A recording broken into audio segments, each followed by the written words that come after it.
Welcome to Moon Eagles Wrestling. I'm the Moon. This is Joker. He's down here this time. And we actually have a guest on the show. We have a guest on the show. You guys know Hello. what this is. If you're anywhere somewhere. semi-familiar with what we do. From Hallowed Hills Entertainment, this is Jayson William Allen. What's up, homie? What's up, man? How you doing, bud? I'm doing all right. He's like, dude, I want to be on the show. Like, So fucking convincing. I'm doing all right. Oh, man. I'm me. he's tired. He's been working hard. I'm mediocre. That's about as close to happy as you get with me. Look, he's content. He's content. Yeah, I'm content. Yeah, he's content. It's all you can hope for in this life. We really wanted to have Jayson on this particular episode because this is the guy that, like, if I hang out with Jayson, this is the guy that we see. We all go out to eat. This is the guy you see. But you wait till this guy gets on stage, and he's definitely a gimmick. Jayson William Allen. It's because Jayson is a gimmick. Jayson I is a try. gimmick. Like, it's I love totally you. different. I love you, my brother, but you are a walking gimmick, and that's why it's just. Oh, yeah. You live. 100%. You live what you are. I can't go walking through life the way I want to, so I got to just do it when I can. So, I mean, yeah. Just got to be the gimmick, be the thing. Yeah. Yeah. So if you catch this guy at Imaginarium or during the show or at some sort of themed event like a horror con or something like that, he won't look quite like this. He'll be all dolled up. Having his guy liner on. I got to do the makeup, man. It's part of me now. I played a show. Dude, I played a show one time. I left the DMV because I got a ticket. And I had to fly my ass to the show real quick.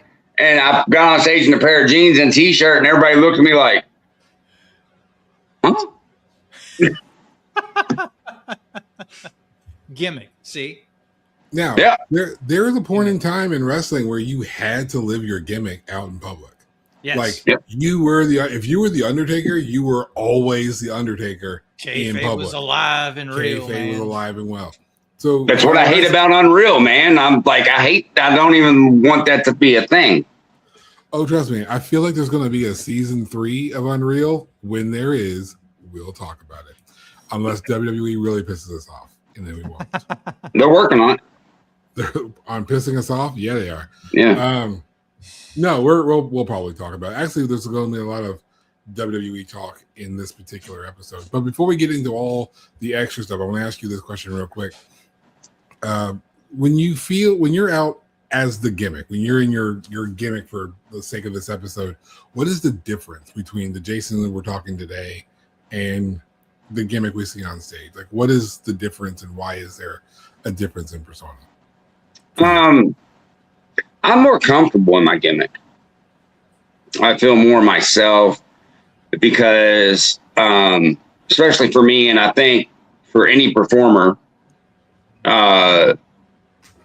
you especially if it's your creation, as an actor, musician, wrestler, whatever, you created that persona because that's how you really want to be.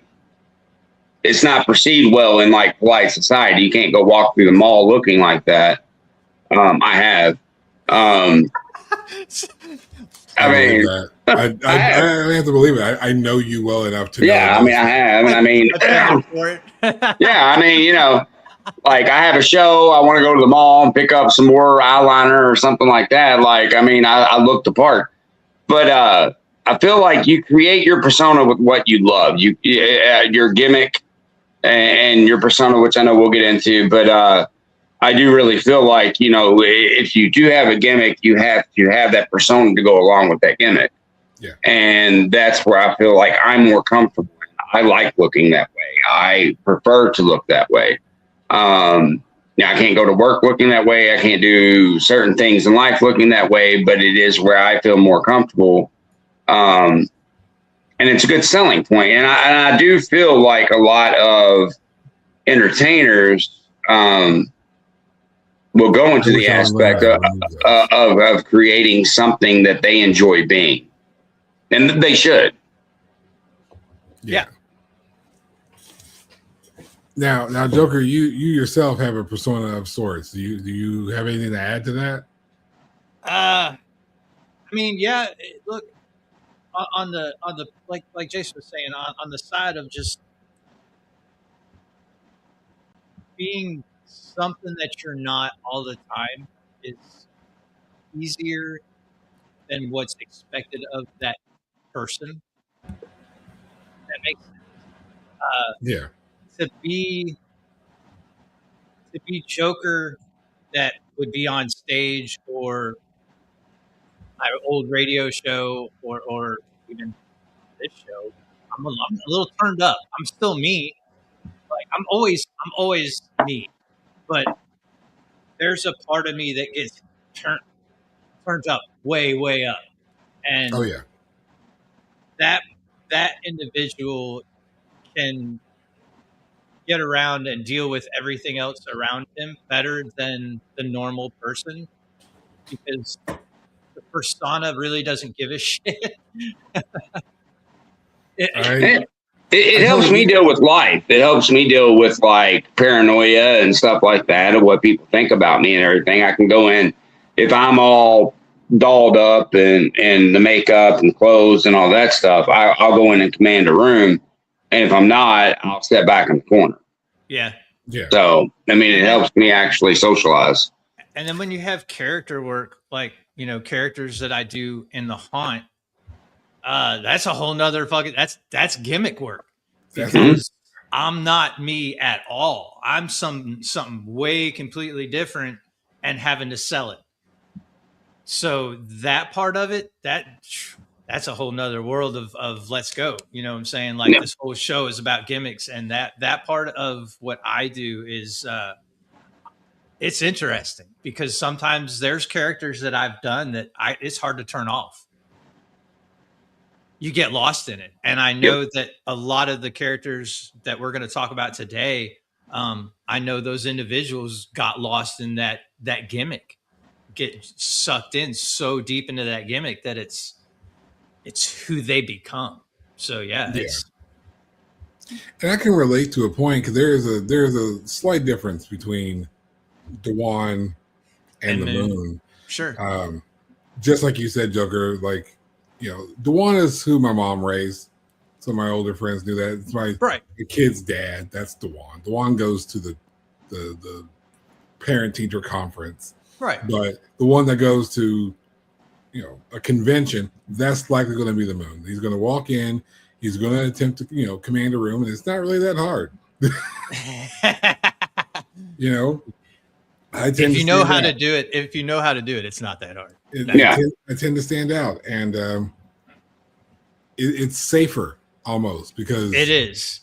You can always revert back if something happens, but sometimes I think like a turned up persona just helps shield. If anything, it's a shield. It shields the inner you that it would otherwise need protected. Yeah. Oh yeah. 100%.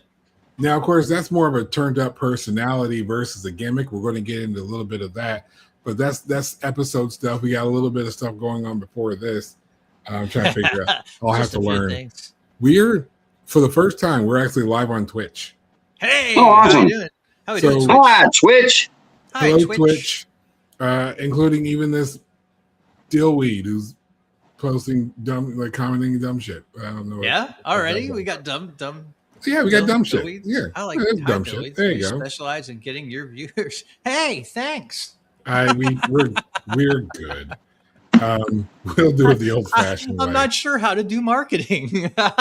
It's fine.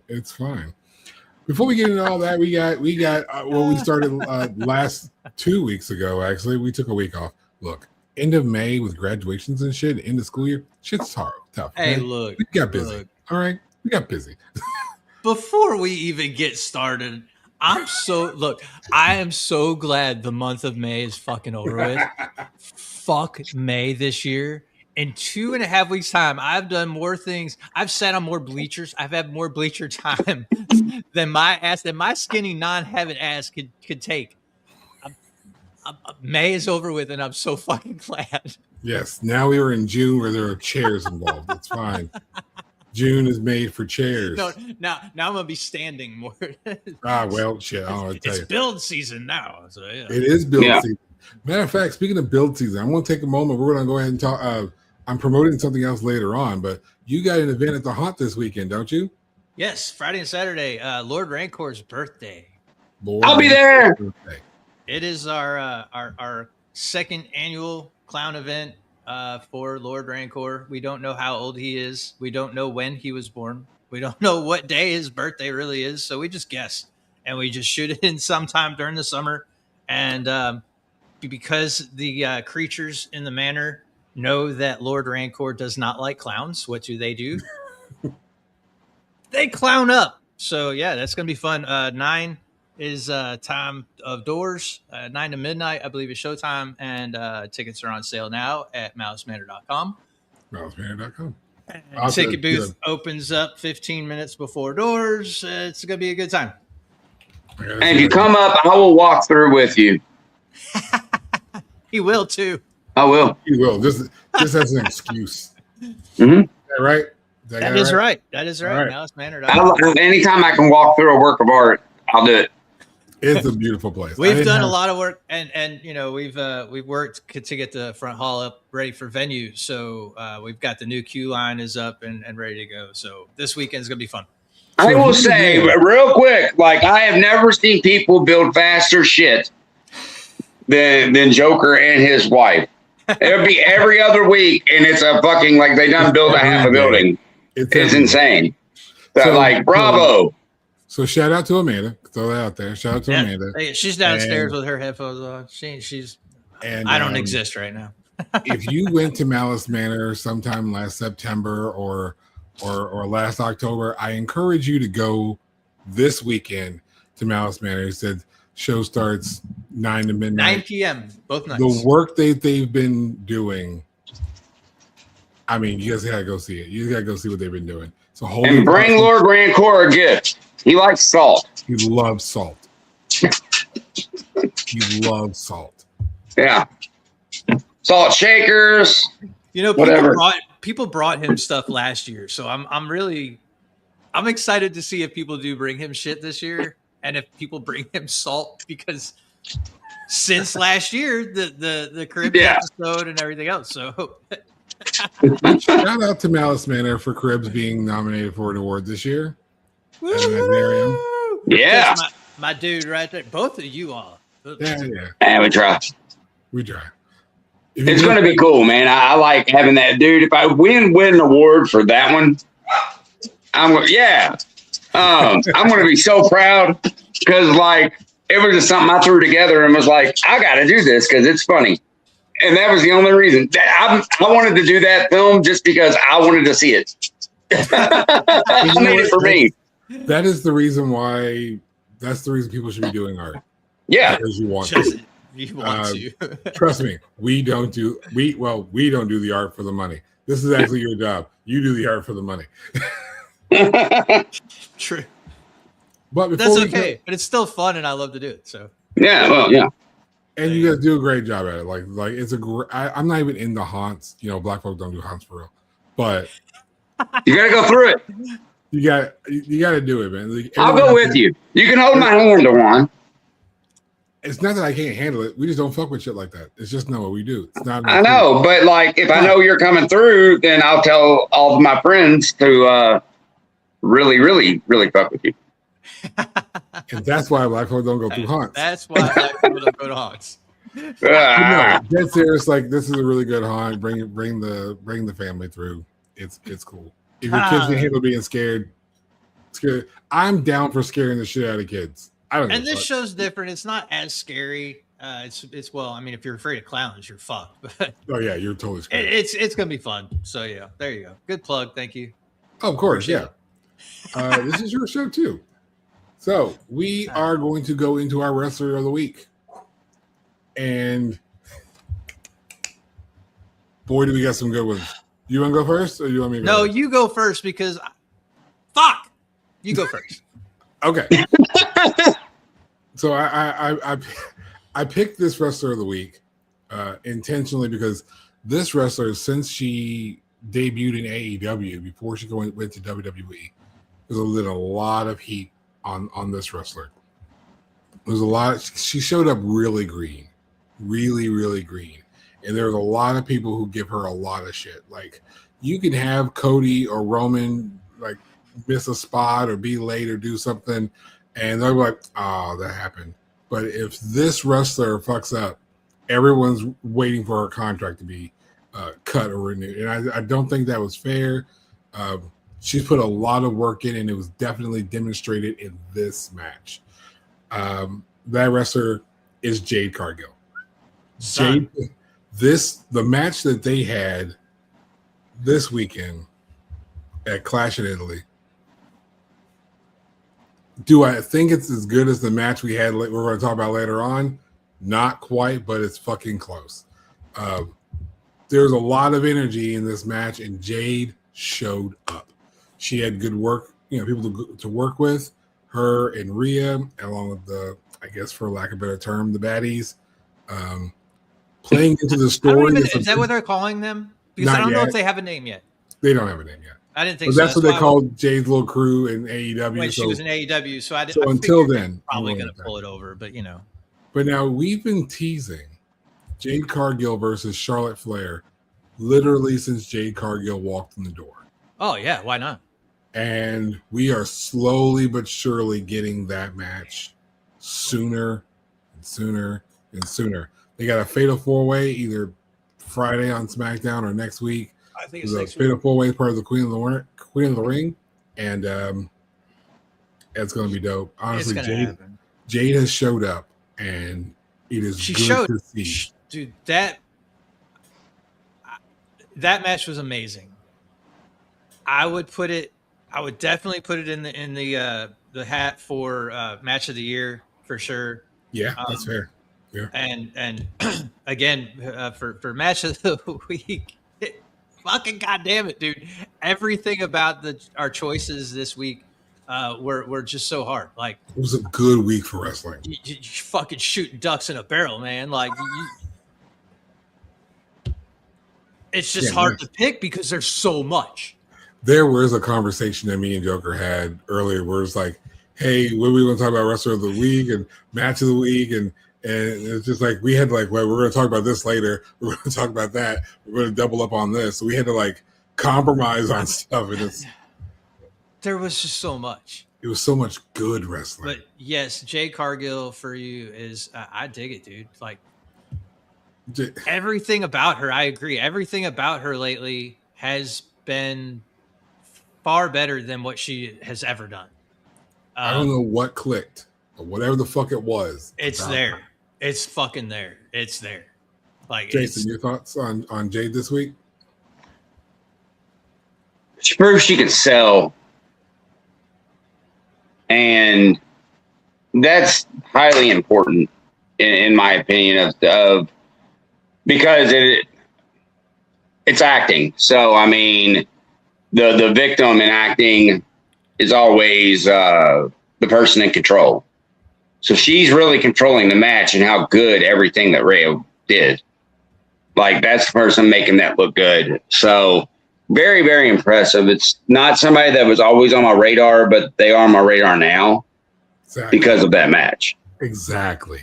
That's the thing. People have been sleeping on Jade. There's a lot of hype on Jade. Yeah. Coming into WWE in particular. And a lot of that has to do. She came in under that umbrella. Yeah, and now I'm gonna complain a little bit. It's real quick. It's the same problem I have with Blake Monroe. Yes, Mariah May, which was Blake's name in AEW, went through an incredible storyline with Toni Storm.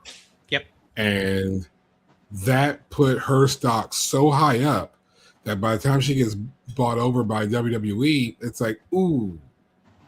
You really needed that extra piece. Yeah. Blake Monroe needs that extra piece. And Jade Cargill needed that extra piece. Now Jade's displaying like, hey, I figured it out. Now I'm good. Right. And so there's hope. And these are the things that help you get over without needing a championship. Yes. 100%. That's always important to me is how over somebody is without having a belt on them, without having a strap on them.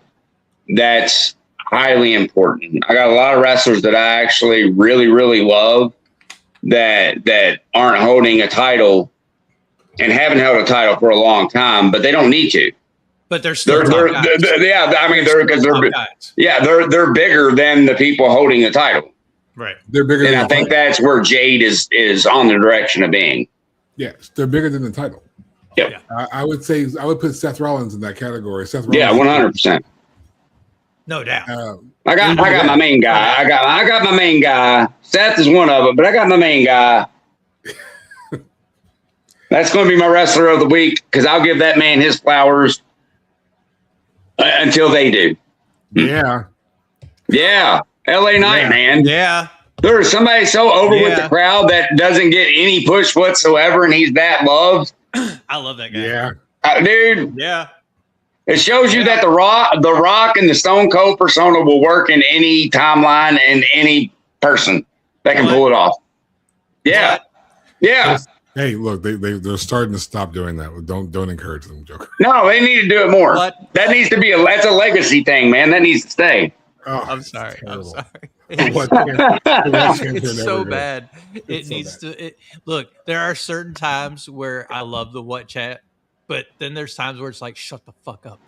It doesn't make sense. Yeah, because they do it during during really good monologues. Just stop. Don't do it. And they'll do it. No, but you're right. I'm almost afraid that we've almost missed the window in LA. I think we have, but we almost did when they did that fucking Dupree bullshit with him. Yeah. Ooh, we don't talk about Max Dupree. I'm going to talk about it because we're on gimmicks today. You know what? Right. You're right. Go for it. The Max Dupree gimmick was a slap in the face to a talented son of a bitch that had already put himself over from NXT as LA fucking Knight. Yep. Yeah. Yeah. He had put himself over. He was already the fucking man. We're sitting here talking about the dude, and they're not putting anything on him. It could be an Intercontinental Championship. It doesn't have to be it doesn't have to be a WWE Heavyweight Championship. It don't have to be but he needs some type of fucking flowers, and he needs some type of good push with a good storyline. He never gets a good fucking storyline. That pisses me off more than anything. Let me see. And he's that guy. He's a worker, and he can hold it. He can hold a good storyline.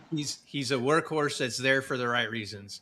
But but I don't want him to be fucking the Brooklyn Brawler of 2026. No, you're right. And that's kind of what he's becoming, and I don't like it. He is in King of the Ring. I don't know when his fatal 4-way match will be. But so's Oba, and he ain't gonna beat Oba. Who can beat Oba? Nobody can beat fucking Oba. Now, if you have Brock Lesnar screw Oba over, I'm waiting for matches, I was waiting for it last night. If you have Oba's got to win first, and then you screw Oba, or if you they're on opposite sides, right at the end where Oba's got it. Yeah, so and then Brock comes in and fucks him. Yeah, finals Oba versus Knight. Brock screws over Oba. Yeah, Knight gets the title shot. This way, you can have Oba versus Brock at SummerSlam. Yep. I don't mind I don't mind Knight losing, but having a headlining match at a prime pay-per-view. He deserves that. He is not a mid-card guy anymore. No, he hasn't been for a long time. For a long time. And we're not even talking about Eli Drake yet. Like I could do an episode where we start talking about Eli Drake. And there's a lot of talent that we've talked about in the past couple of shows that are like we could go a whole show about this one. And I made a list, and I think we're going to do some character based episodes here probably pretty soon. So hey, if you are watching this, if you got some wrestlers you'd love to hear our general full opinions on, or if you're a wrestler and you want to come on the show, you should come on. Absolutely, you should totally do that. Real quick, Amanda has this for the haunt. She wants the full experience. Oh, we do that. Yeah, do it. Come and have fun.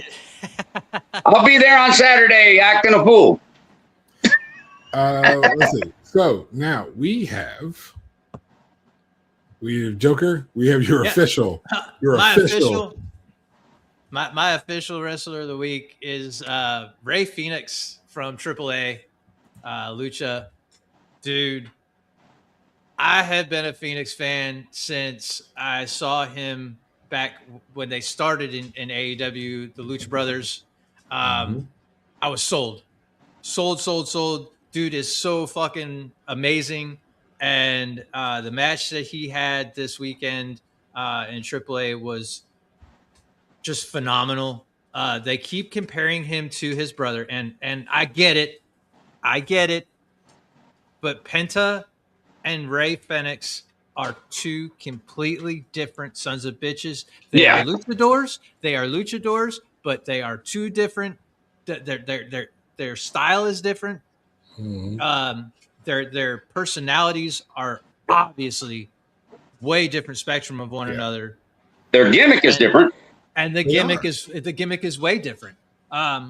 He is my wrestler of the week. I think that now with him being most of the time in AAA, you're going to see really big things out of Ray, and I'm excited for it. I think he was being underutilized in every brand he's ever been with, every company he's ever been with. He's been underutilized, and I think now with him being, like I said, most of the time in AAA, I think you're going to see big things. I think within the year you will see Ray Phoenix being the AAA grand champion. Oh, I don't know, man. And the end of the episode is going to be telling you where I think that title's going to go. I know where it's going. I know. Don't mean it can't be taken off. I know where it's going, but I would put him in the title. I would put him in the title run, at least, in the conversation of. I'd have him in the conversation. Being top guy against the future mega champion. The future champion, yeah, it's coming. Go ahead and go into your match of the week. Match of the week is going to be from Lunacy. Jayson fucking W. Juggalo Championship. Look, again, we always watch a lot of wrestling. You and I both, we watch a shit ton of wrestling every week. Yeah. We spend the week sending videos to each other to watch back and forth. No, God. This week I watched way more than normal, especially with it being a PLE weekend. I've watched so much wrestling, and to be able to choose my match of the week was really hard. It was just as hard as picking my wrestler of the week. Yeah. But I'm gonna go with the Mecha Wolf match. This is from Caleb Conley. 46-47. So it was technically last year. So be clear, when we do our wrestlers of the week, we watch so much wrestling. There's so much new wrestling. Yeah. But we do go back and watch other things. So this wasn't last week's match. No. They're on like Lunacy 86. Something like that. So this is wrestling that we watched in the last week. That's what we count as match of the week, match of our week. I mean, because look, out of stuff that was live this week, I could have picked several different matches to throw the up Jay Cargill, and say Rhea Ripley match was 100%. That was probably my number one choice next to what we're going to talk about at the end of the That is my number one choice. That was my number one, but because we're gonna, talk about it later. Yeah, I think our fair. Well, that's my number one choice, other than the one we're going to talk about later. Right, yeah. to be fair, but this match, the Mecha Wolf and Caleb Conley, dude, this was the return of Mecha Wolf back into Legacy or Lunacy rather. He had been gone from JCW for I think 6-7 months. On the shelf, I think he was injured or some shit. This was his return, and it was against. I'm not a big Caleb Conley fan. If you know me, you know that I do like the schmuck characters. I like the smug shitheads. They're fun, but Caleb Conley's just a fucking joke to me. I think his gimmick is it doesn't work for a guy that looks like him. If that makes does it 100%. I mean, Joe and Noah was a thing at one point. So yeah, I mean, Yeah. It just doesn't sell for me. But this match, Mecha Wolf is another level. Like we were talking about gimmicks today, and he is a gimmick. Oh yeah. From the face paint to everything, he is a juggalo wrestler. Mask. That the mask is killer. Dope. Oh, that's such a good mask. But when he pulled it off and then had the fucking dope ass face paint, and then when he screamed, dude, it looked like his fucking jaw was unhinged. And I was like, that right there, the whole crowd was like sucked in. He's spitting blood. It was beautiful. It was good shit. It was fake. But then the in-ring, again, the match had everything. You had Caleb's fucking valet getting involved. Jeeves getting involved several times in the match. And then having the conflict with one another.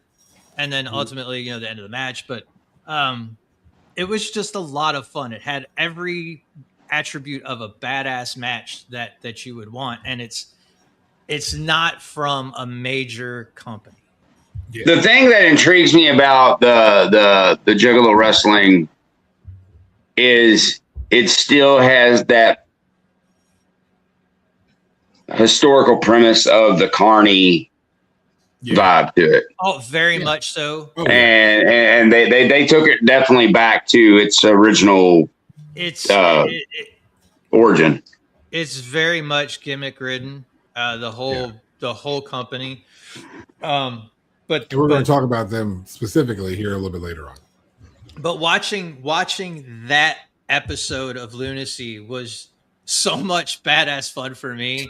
Like I said, that match above all stood out. The only other match that really stood out for me personally was the Madman Pondo match, and that's only because I know Pondo, like personally, like I'm friends with Pondo. So it was really cool to watch him wrestle again, and it's been a minute since I've seen Pondo in ring, and he was at the time was JCW heavyweight champion, so it was pretty cool.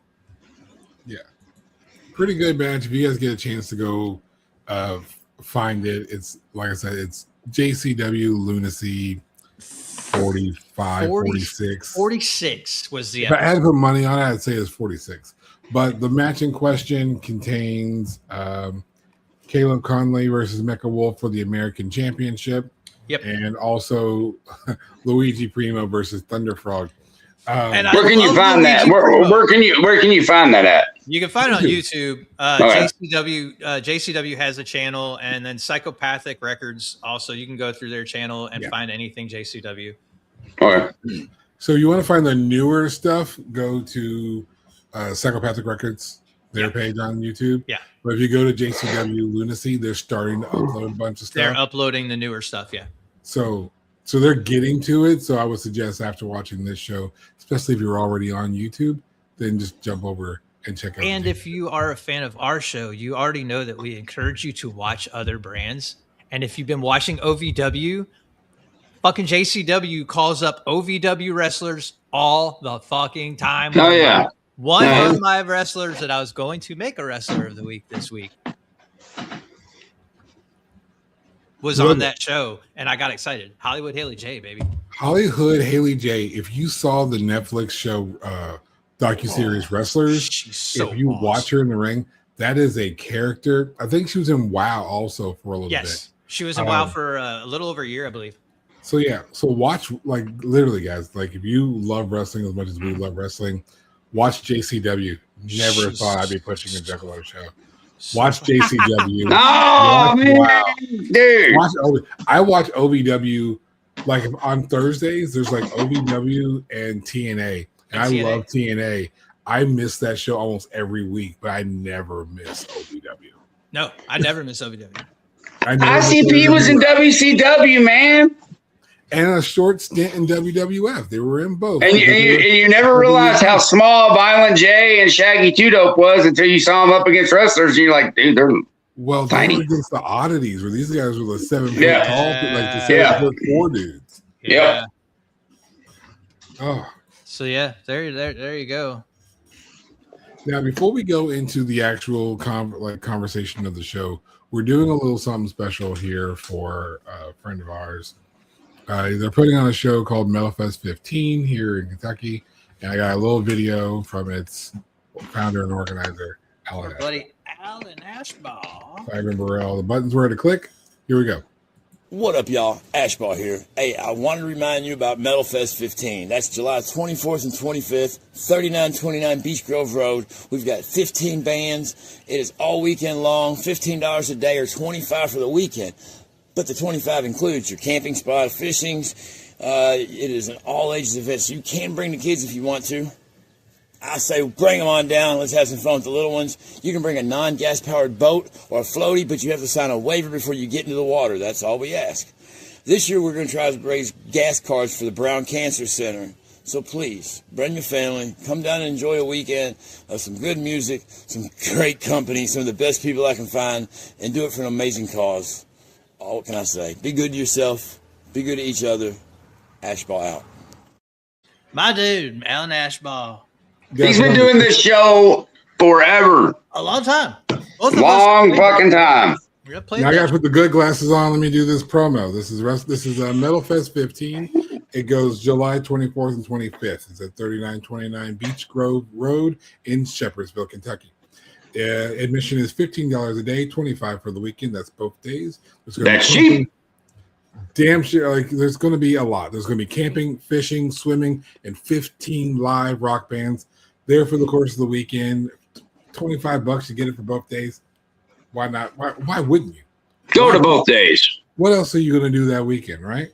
You're welcome to bring your lawn chair, your tent, your fishing poles, your camping gear, kayak, your canoe, a small grill, fire pit, coolers, and of course you can bring your kids.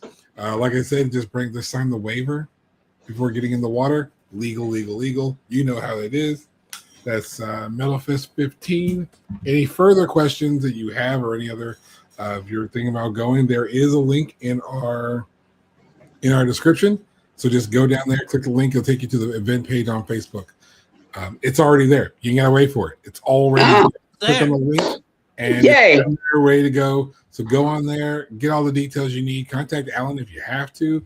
Tell them that you're going to go down there so they can make sure they have enough stuff. Now, I don't know about all the people who are going, but I remember there was a dude, talking about some frickle pickles. Everybody in Louisville knows about them frickle pickles. Good. I'm not saying he's coming down there, but he was sure enough interested. So they were damn good fried pickles. So food trucks, there's going to be a lot of stuff to do. Go down there. At the very least, go down there, support one day. Like they're saying, they're trying to do all kinds of stuff to help the people who are suffering, dealing with cancer, trying to get gas cards. Do both, man. It's good for charity. He's always done it for charity, man. That's I gotta get my hat off to him, man. Just it's a fuck cancer event, man. So yeah, it's a fuck cancer event. So at the very, very least, hell, if you don't buy the tickets and then go somewhere, let somebody else go if you want to go. Give the ticket to somebody else. But I encourage you're going to have local music and you're going to have these smaller bands. Remember, all your favorite bands were local bands at one point. So go down there, support the music if you want to, support the cause, because why wouldn't you? Bravo. Yay for guest spots. I have a bad question, but never mind. He forgot it. That's the edibles. This show can be stressful. All right.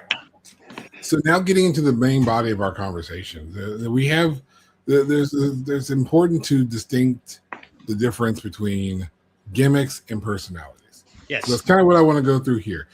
We know about The Undertaker. We know about like the Boogeyman.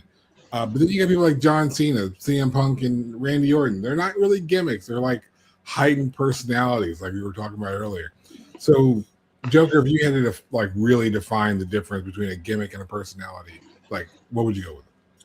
A gimmick is something that you utilize to get yourself over in an entertaining fashion, such as extra face paint, proppage, Yeah.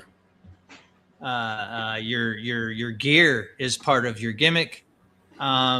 Whereas in a persona, it is more of the individual as opposed to an act. Yeah. Jayson, thoughts? Taking away persona, I feel like persona is a gimmick, especially in the wrestling world. Because, when you look at John Cena now as opposed to John Cena in the ring, Dr. Thugonomics, that was a gimmick. That was a gimmick. And then when he went to like the John, and then he went to like the John Cena, the jorts, and just who he was, the hustle, loyalty, and respect. That was something he believed in. But John Cena wears a 3-piece suit at all times when he does interviews and is on the red carpet. I feel that a good gimmick would have to be something that is sold as the person. So you don't break kayfabe. You are this thing when you're on screen, and you never see you outside of that persona. There you go. Other than when, like, say Rhea Ripley does an interview, she is Australian, normal, even though she believes in her thing and she likes horror, she likes metal, she likes goth, and she wraps that up into her persona. She is just Rhea Ripley in an interview. Right. She's somebody you can kick it with, somebody that's normal. And as opposed to, like, that's not her name. So, like, also the adoption of a new name. Right. But as opposed to, say, and I'll get to them, the whole 6 later, but as to, like, Bray Wyatt, you're never going to see the Fiend do an interview. So just like with Undertaker, well, damn. Too soon. But no, I mean, like, just like Undertaker didn't really break kayfabe until after he retired. Yeah. So he was married to his character, and to me, like, that's the difference between a really good gimmick. You're married to that gimmick. That's who you are, and that's how you got to perceive yourself to the world, as opposed to playing a character on TV.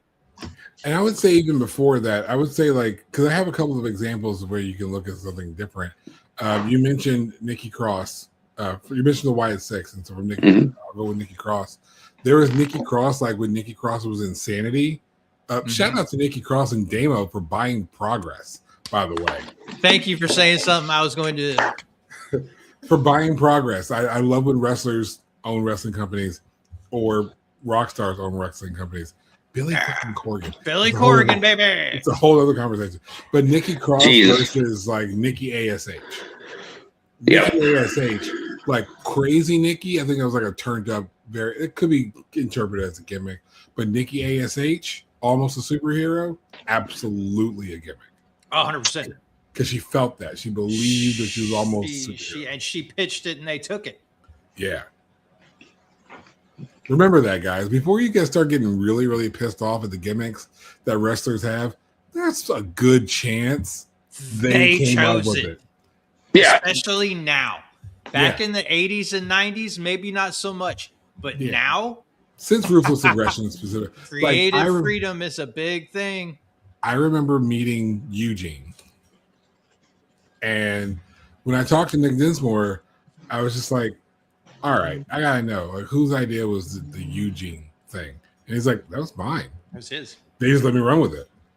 And it really did take me back, because you really want to, like, wow, they really don't like them like that. Because there was a lot of people who saw Nikki ASH and like, wow, this is what Vince is going to have her do. This is what they're doing to her, right? Yeah, like how can they disrespect her so much and not like her at all? And you turn around and find out she wanted this. She pitched it. That was her idea.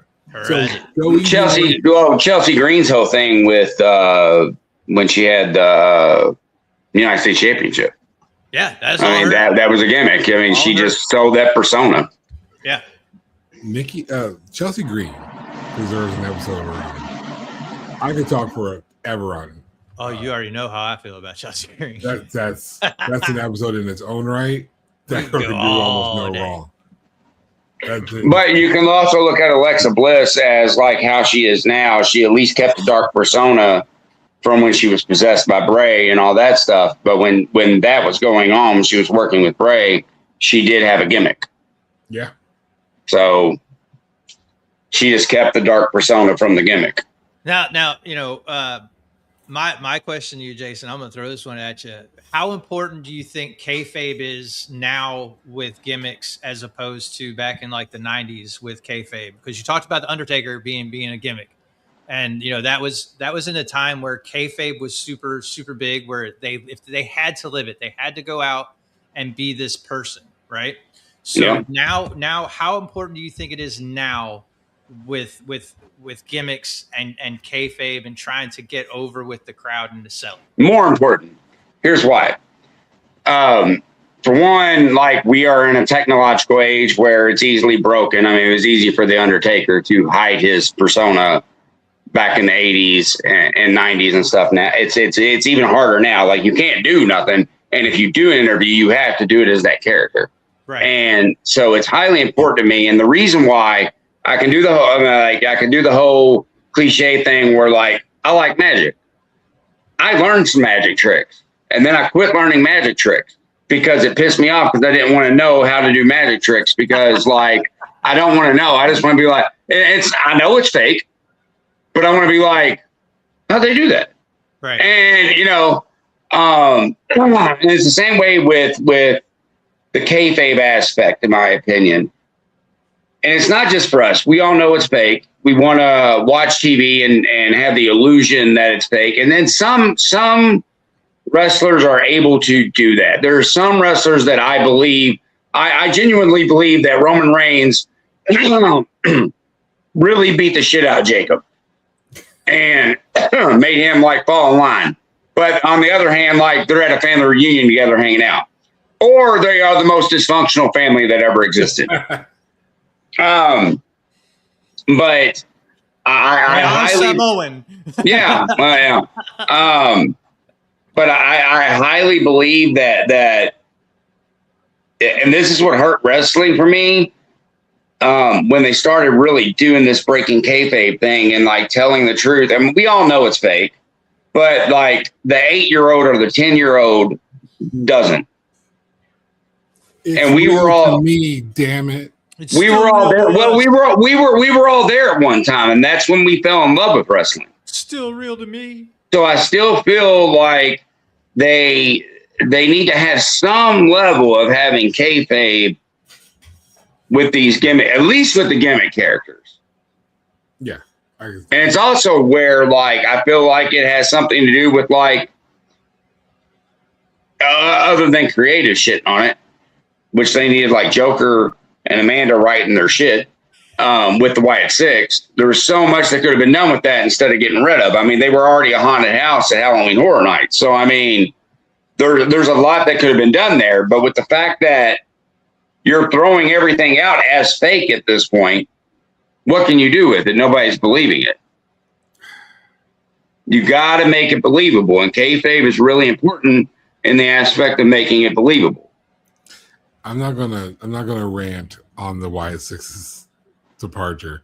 We've already done that. I suggest you go back and watch our episode on WWE releases.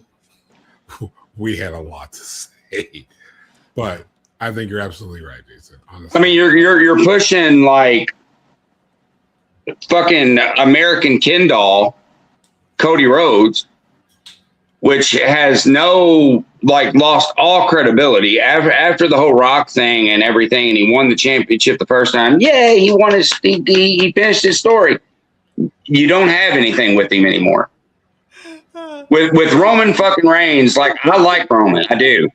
But now we're redoing the bloodline, which is a fucking gimmick in itself. I'm so happy for it. I'm here for it. I'm not. I'm not here for it. I'm not. They need him to make him the badass on his own, dude. Look, I had chill bumps last night. I just slapped them away. That shit was beautiful. I'm tired of palm trees and coconuts, man. Like, I mean, like, if this is, but the thing is like, you're hinging on these characters, 2 fucking characters, which inevitably, like, the whole atmosphere of WWE is based around these American Ken doll and the Wish version of fucking Jason Momoa. And you're wrapping the whole storyline completely around the WWE with them so they can meet for a third time. I will say this. I will jump in and say this. There was a point in time when I started watching wrestling where when you looked at the top guys that were circling the world title, mind you, the time when there was only one world title, but when you see the people who were circling the title, it was Austin, Rock, H, Undertaker, Kane, Mankind. There's at least 6 people circling the title at one time. Fast forward and you look at like the SmackDown 6. I can't remember which 6 it was, but you look at SmackDown around 2004 or 5, and you had like Brock, Big Show, Angle, JBL, Eddie Guerrero, Edge. There was always at least 5 or 6 people who you could easily put the world title on, and everyone was down with it. If someone dropped it, and the fact that they were all believable world champions because we built them all up simultaneously means that every event, the title could change hands. Yes. Which made every world title match worth watching. It meant something. It meant something. And you had to watch it. You couldn't be like, all right. Like, I'll tell you this. If I have to have somebody picking matches for me and winners, I'm calling Joker. Joker's good at calling matches and who's going to win. And again, they'll throw some swerves on you. But I missed my calling. I should have been a fucking creative in fucking WWE or that is my dream wrestling. job. But did you really think Soul wasn't going to win? Well, of course you would. Right. Did you think that Roman wasn't going to win? He has to. Exactly. So because everybody knows that you got to get to Oba taking the belt off of it. Exactly. So it's too predictable now. That's another thing about it. And that's the point I'm trying to make. It gets to the point where it's too predictable. I knew that Brock Lesnar was going to beat Oba. Why? Because they have to go to a match 3. Duh. So Oba won first. So Brock's going to have to win this time. I just didn't want it to be like a 30-second beatdown. No, I was impressed with that match. I was glad they did. But I was impressed as shit. Again, we knew Brock was going to win. Back in the day, there was a period of time you did not know. You didn't know who was going to win the world title because every contender was viable, and there was a reason in story that anybody could have held that world title. We don't have that anymore. We disagree on the bloodline storyline, but at the same time, you're not wrong about everything surrounding Cody and Roman. You're not wrong at all. Like if they do a different swerve with it this time, then they're doing the right thing. I just don't think they will. I think they will. I think that enough people talked about it. I think that it got campy, especially when they pulled Sami Zayn in. It got silly. Best time. But it was entertaining with Sami at least. But it at the tail end, it was too drawn out of the. Is it supposed to be they're badasses, or is it supposed to be funny? I can see that. Are we supposed to respect the bloodline, or are we supposed to laugh at the bloodline? All I can say is they cannot have the bloodline coming in, interfering in all of Roman's matches because it makes him look weak. I agree. But it makes the group look like dominant. True. Yeah. That's the trade-off. And again, to bring it back to topic, this is kind of where understanding and making sure that your gimmick is clear up front is important. If you're going to do the gimmick, don't be confused with it. Don't be confusing with it. It has to get over. Right. If you're going to be a badass, be the badass. But we got to see you be the badass. Let me see. Oba Femi is every big man, what every big man wished they were. Yes. Oba can stay Oba for the next 10 fucking years, and he's going to be over the whole fucking time just because he's Oba. He's over Oba. I mean, and it's but everything about him, the way he carries himself, the Oba strut, on its own. It's a TikTok trend. It's a fucking TikTok trend. That's a gimmick in itself. It's a gimmick on its own. The Oba strut is a gimmick on its own. It's a thing. And what we mean by that is like, 'cause I know we've kind of defined it like a couple different ways now, but when you look at something like the Oba strut, it's something that if it was taken away, who is this even character anymore? He wouldn't get over as well without that extra thing. No. Because it's not. It gave people something to latch onto, and that's ultimately what a gimmick is for: is to give people something to latch onto and take home. It's like yeeting. That's why this is okay. I'm picking my microphone up. This is the problem. That That's a segment. I'm picking my microphone up with the Usos. Okay, here's the thing about the Usos. The Usos have always been a great tag team. They're one of my favorite tag teams. We've already discussed that on our show about tag teams. But what they're fucking around with the Usos' music now. No, they should have left it with Jay's. It's only because Jay's music. No, they should have went back to their old tag music. No, okay, I'll give that. Yeah, Jay's music was Jay's music. Jimmy's music is Jimmy's music, and they should have just went back to the old Usos theme that they already had. Now they just have a modified version of Jay's theme. No respect to Jimmy Uso. There's no respect to Jimmy Uso. That's a whole new level of pissed off that I got right now. Yeah, there's no respect to Jimmy Uso. They pushed the wrong brother. It's not even that. They can push both. Jimmy's awesome on the mic. But can you imagine the disrespect to have the tag team back together and everything's still about Jay?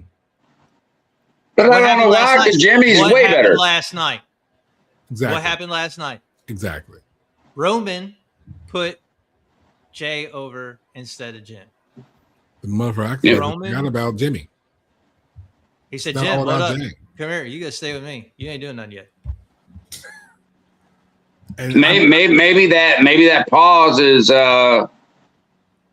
something where they're actually going to do something with Big Jim, man. But I mean, But that's where I feel like if they do another bloodline run, gimmick wise, like we're talking about, I think that it's going to be a lot more inner turmoil, especially with Jacob Fatu acknowledging Roman now. Oh, and you can tell that he don't want to. And you tell he's pissed off.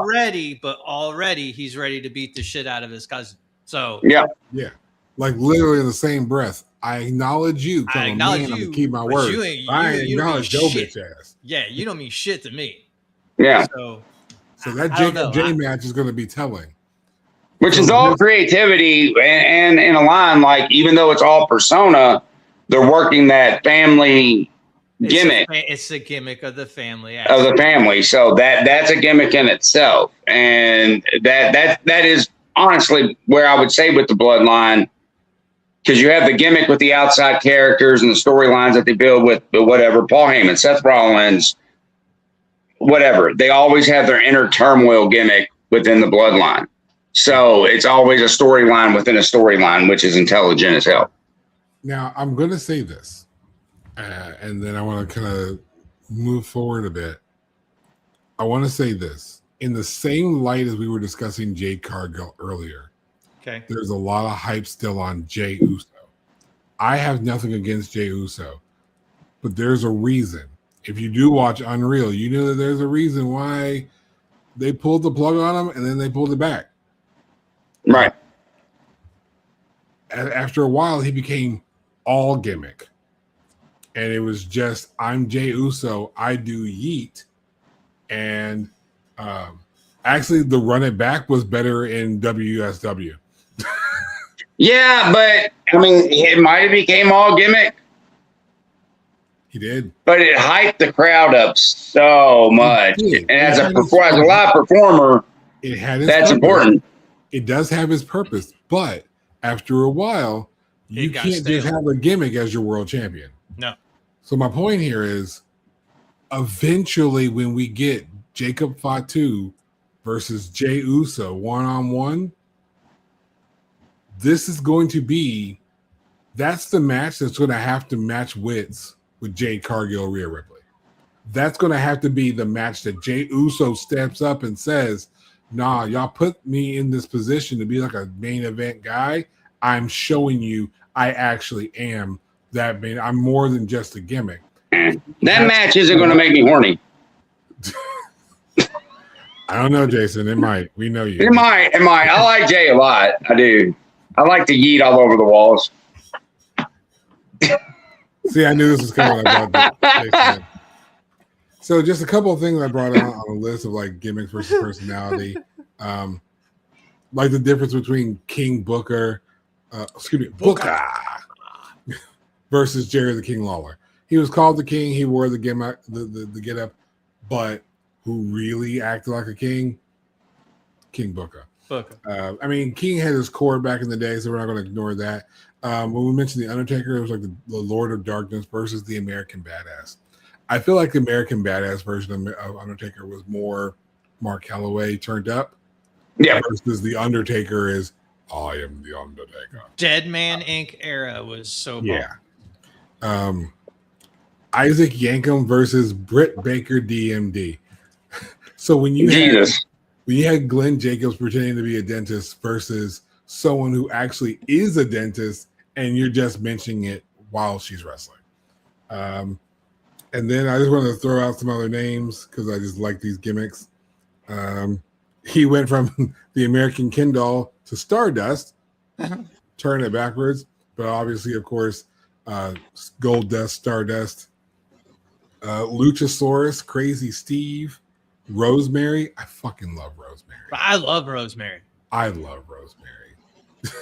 I'm waiting to see if you mention one that I have on the tip of my tongue that I absolutely loved back in the day. So, Doink. I love Doink, but there's one more that everybody always forgets about for some reason. Who? Fucking Papa Shango. That Ultimate Warrior and Papa Shango feud in that segment where like Warrior was puking up and stuff because he put a curse on him and stuff was forever grained in my memory. That was so much body paint. Yeah. There was a conversation that they actually had with Godfather about.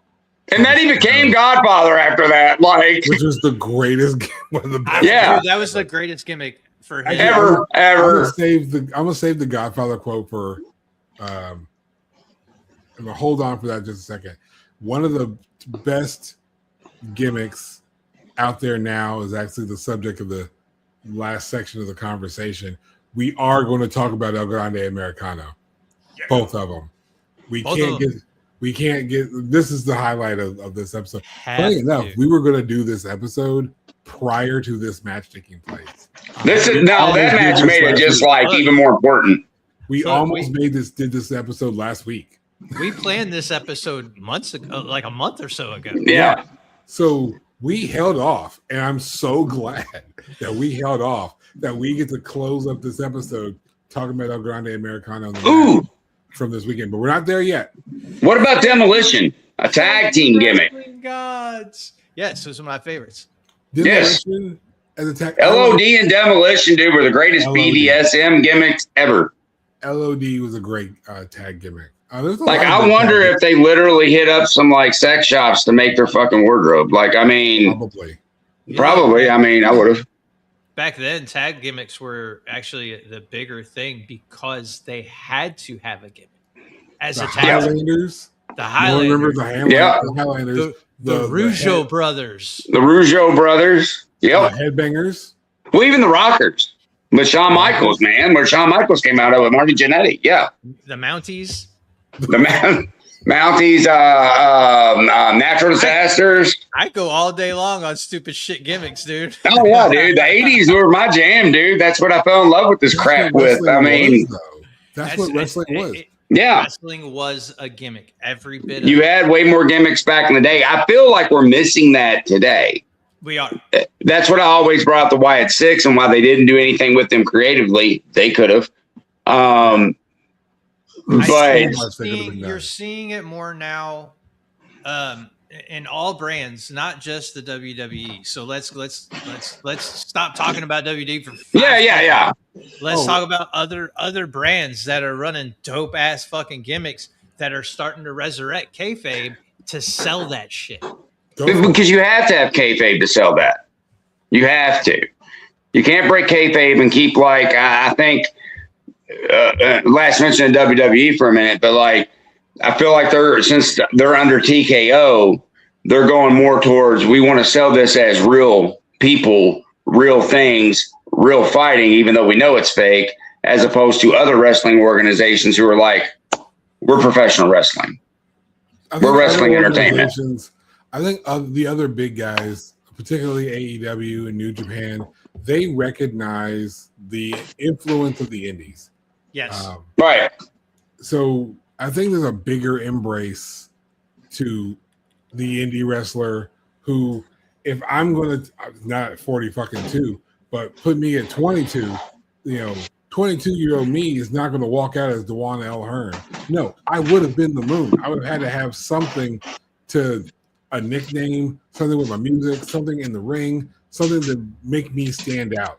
Because on the indies, it's literally a free-for-all of everybody else who just is fucking doing it. And I think they still realize that it's still wrestling entertainment. That gimmicks are entertaining. But it's the difference between pro wrestling and sports entertainment. Yes. Like there's a yes. And I love AEW for purposely pointing that out with like the Jericho Appreciation Society, where they actually highlighted that whole fucking run was so. Well, even Darby at this point. I mean, I love his gimmick. He's himself. Don't get me wrong. It's kind of like with what we were talking at the beginning of the episode, where like putting yourself into your gimmick and stuff. It's who he is, but it is amped up, and he has turned it into this gimmick with the face paint. I mean, his move's the coffin drop. I mean, how perfect of a cool name for a move is that? So I mean, backwards, and people sell it. I love it. Yeah, and you're starting to get hardcore now. Now that Sting's not necessarily attached at the hip with him, now you're going to have a hardcore legend attached to him, and you're bringing back that. That's one thing I love about AEW. They're not afraid to get bloody a lot. No, John Moxley. I've already started. Yeah, bleeding. I said John Moxley. I've already started bleeding. It's fine. Yeah, I mean, you got to make this stuff shocking to people. I mean, that's what they're wanting to see. You got to. You're either doing theater or you're doing a movie. If it's on TV, you're watching on TV, you're doing a movie. If you're watching it live, you're doing theater. And wrestling is the greatest form of theater. One Elhern/shop for the T-shirt that says that. Well, I would say that I've gotten a new appreciation for the Han industry as the greatest form of theater, but. There's nothing more immersive than the Han industry of theater, and I'm a theater guy, so bravo. There actually is a pro wrestling T-shirt that says on the back that wrestling is the greatest form of theater. You can get it at DewanAlHearn.com/shop. All right.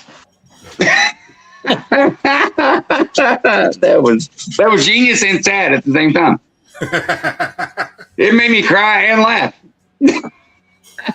Theater, comedies, tragedies together. But no, I think there's something really real about understanding, particularly today, what pro wrestling is, and watching a bunch of indie shows, a lot more indie wrestling, more like smaller feds, however we wanted to define it. That is watching World Series of Wrestling, watching Juggalo Championship Wrestling, watching Ohio Valley Wrestling. That has really opened OVW, man, me of what pro wrestling really fucking is. Like, if you've never seen, like, I forgot what the actual match is, like, who the characters are, but it's basically like the Invisible Man versus the Invisible Man. And it's just a dude as the only people who are actually in the ring is the referee. One guy in the referee, right? Yeah. And the one referee is selling the whole match. That's the sideshow Carney aspect to it, man. That's where it came from. It is. That's the roots of wrestling. And I think that we're finally getting with people, I think it was the isolation that we had where everything was just about WWE for the longest time before AEW. That's all there really was after the downfall of WCW. So for a long time, that's all we had. I mean, we had New Japan was still a thing, Ring of Honor was still a thing, but TNA will always have been a thing. We'll always talk about TNA. And NWA had faded away. NWA had started to fall away until the dude that wrote, To the Rat in the Cage, revived it. I mean. Which is wild. Shout out to Billy Corgan, though. I love it. You gotta love Billy Corgan, man. Like Billy, the fact that the dude that wrote fucking Tonight owns a wrestling organization and saved a fucking wrestling company is fucking beautiful. It still fucks me up. Like every time I hear the Smashing Pumpkins, all I think of is he fucking owns the NWA and did a killer job when he had Nick Aldis as the world champion. When I first bought Melancholy and Infinite Sadness, I never thought in a million years that Billy Corgan was a wrestling fan.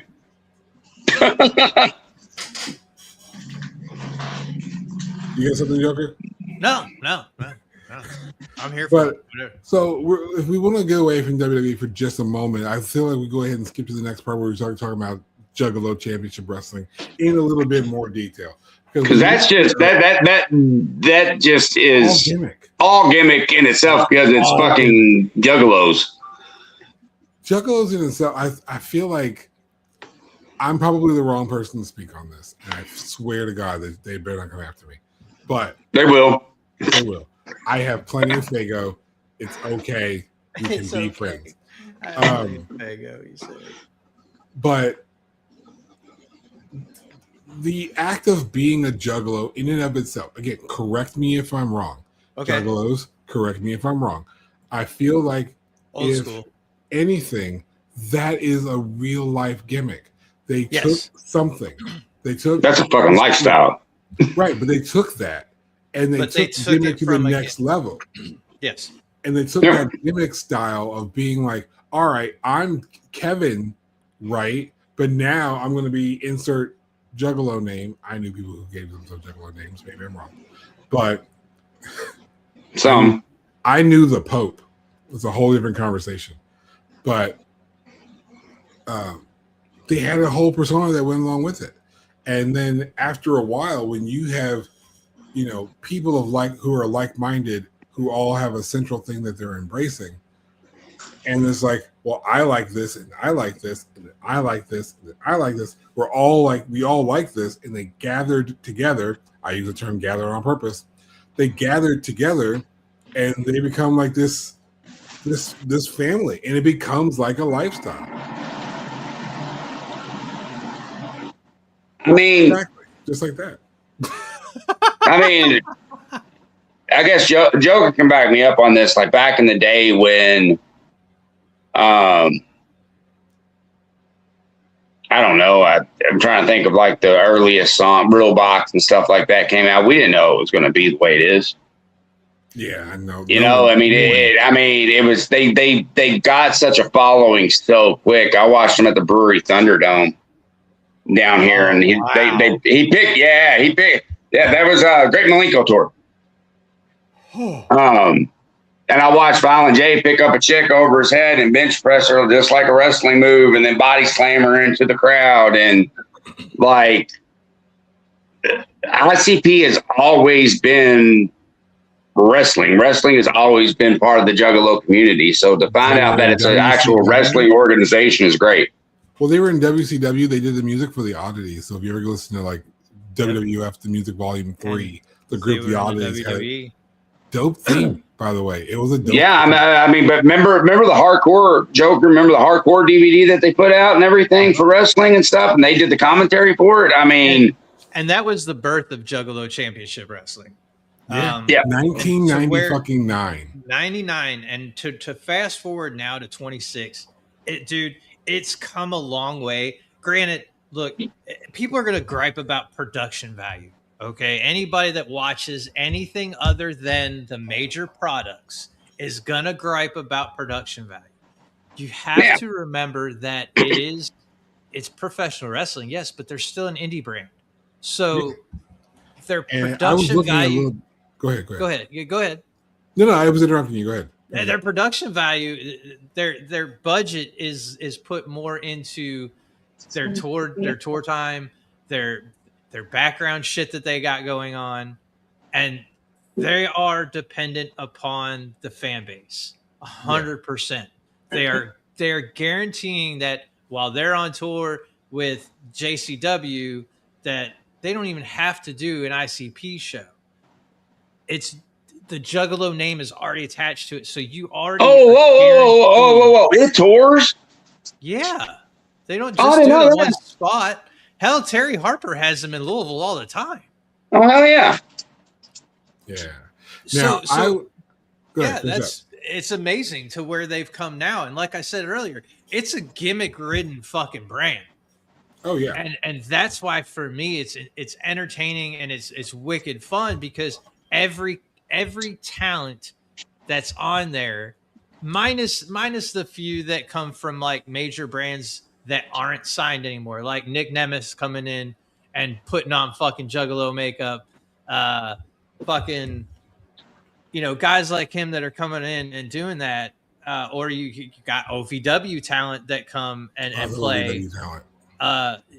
So I think J-Rod is their champion, is their women's champion right now. Yeah. So it's not like you just have this whole Juggalo aspect. When you think Juggalo, you think the face paint, the clown, and ICP. It's not just that when it comes to Juggalo Championship Wrestling. It is a legitimate fucking professional wrestling company that puts on awesome fucking shows.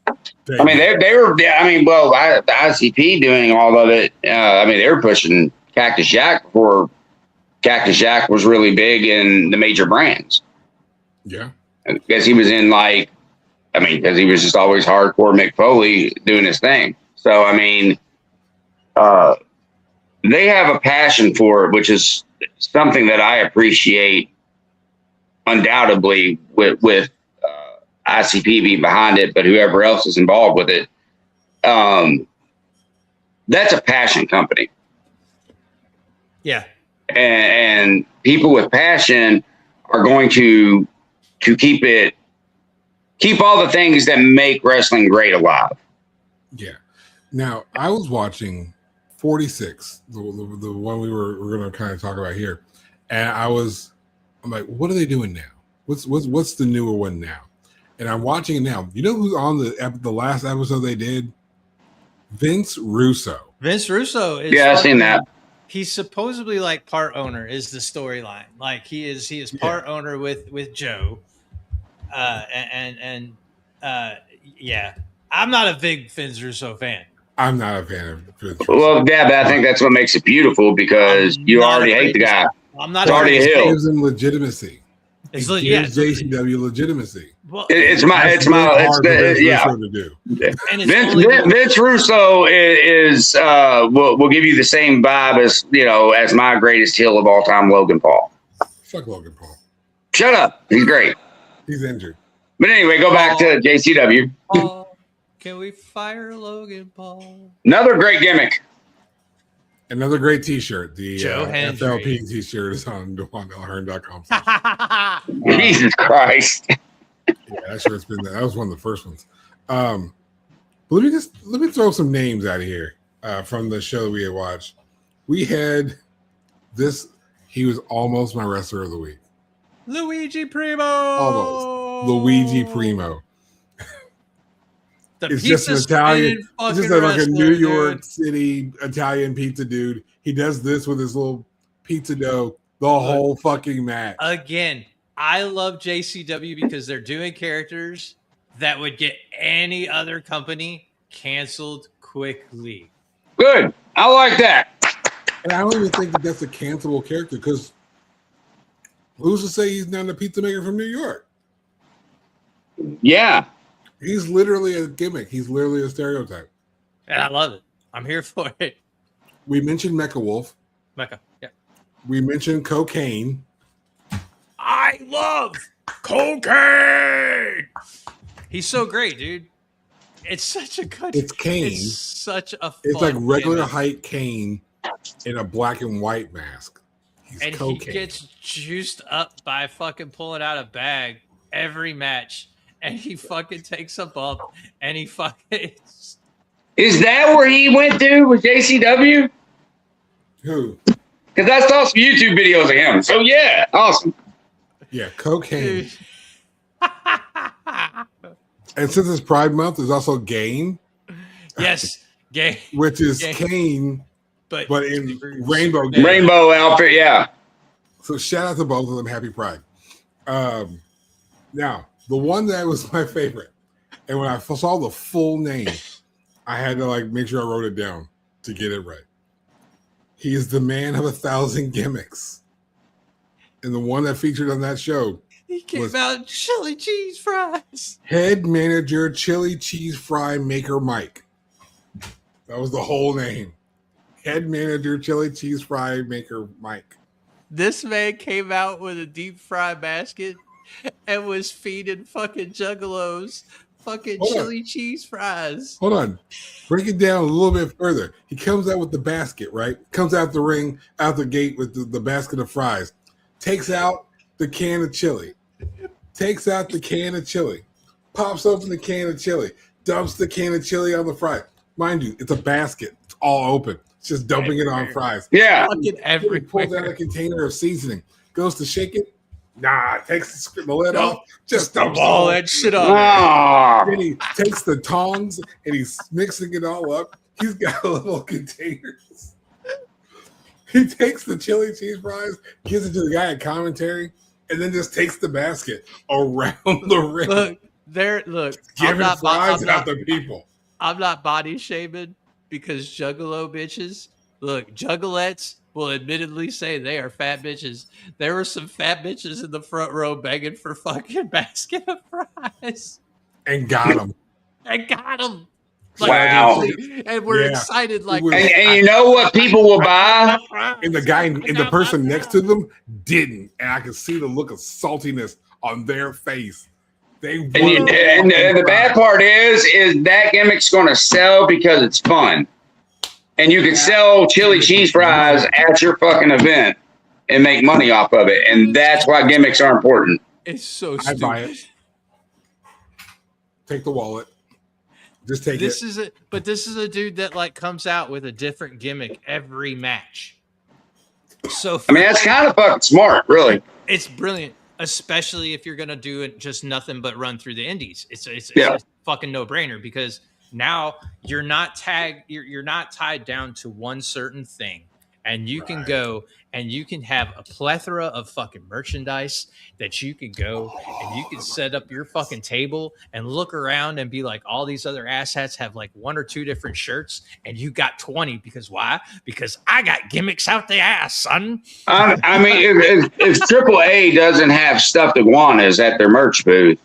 Oh, I'm sure they. Well, they have to because fucking WWE owns them. Yeah. So I mean, that's another thing with like gimmicks of how much stuff you can sell. How much different crap you can merchandise yourself. I mean, Yogurt from Spaceballs told us great. It's all about the fucking merchandising. Spaceballs the lunchbox. Spaceballs the flamethrower. I mean, that's why you do gimmicks, and that's why because you can only sell so many fucking t-shirts. I'll say people want to buy tangible weird shit. Dead serious. I have to. So consider this: if you sell food at the wrestling event where head manager chili cheese fry maker Mike is, put respect on the full name, like a basket by itself probably wouldn't sell a whole lot. Like you could price it. You could justify raising the price by at least $1 because putting his fucking face bill or his name on it somewhere on that basket. Put the basket. It's a fucking it's a souvenir you're taking now. Home. Yes, exactly. Souvenir you're taking it's home. A dirty basket that you had chili cheese fries. Dirty cheese fries. Motherfucker, I'm gonna drink.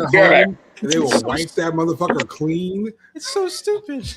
It's so dumb. It's but so stupid. It fucking works. Why? Because it's pro fucking wrestling. And it's beautiful.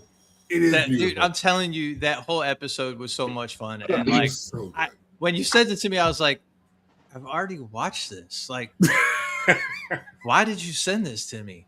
And like, I sat there. I legitimately sat there for like 10 minutes, like staring at the message. Like, why did you send this to me? How am I supposed to know what you've watched already? Everything, because he's just as bad as you are.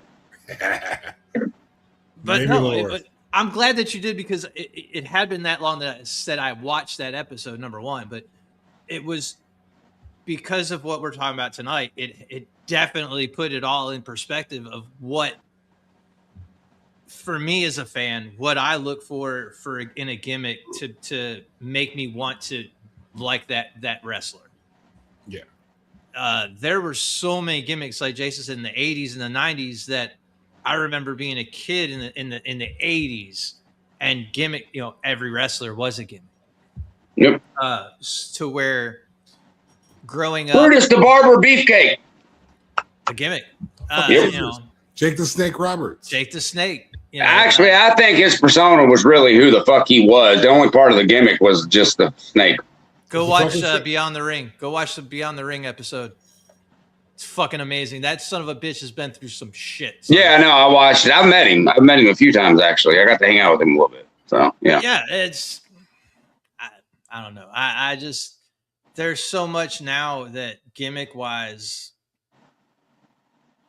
it's lacking. It's dead. I mean, it's just. Well, in the major brand, when are we going to talk about him? Because right now. Go for it. Danhausen. Yeah! You are cursed. This son of a bitch. Look, not many people realize it. Danhausen is his fucking name. Is it really? That is the first thing about Danhausen that you need to understand. That is his actual last name.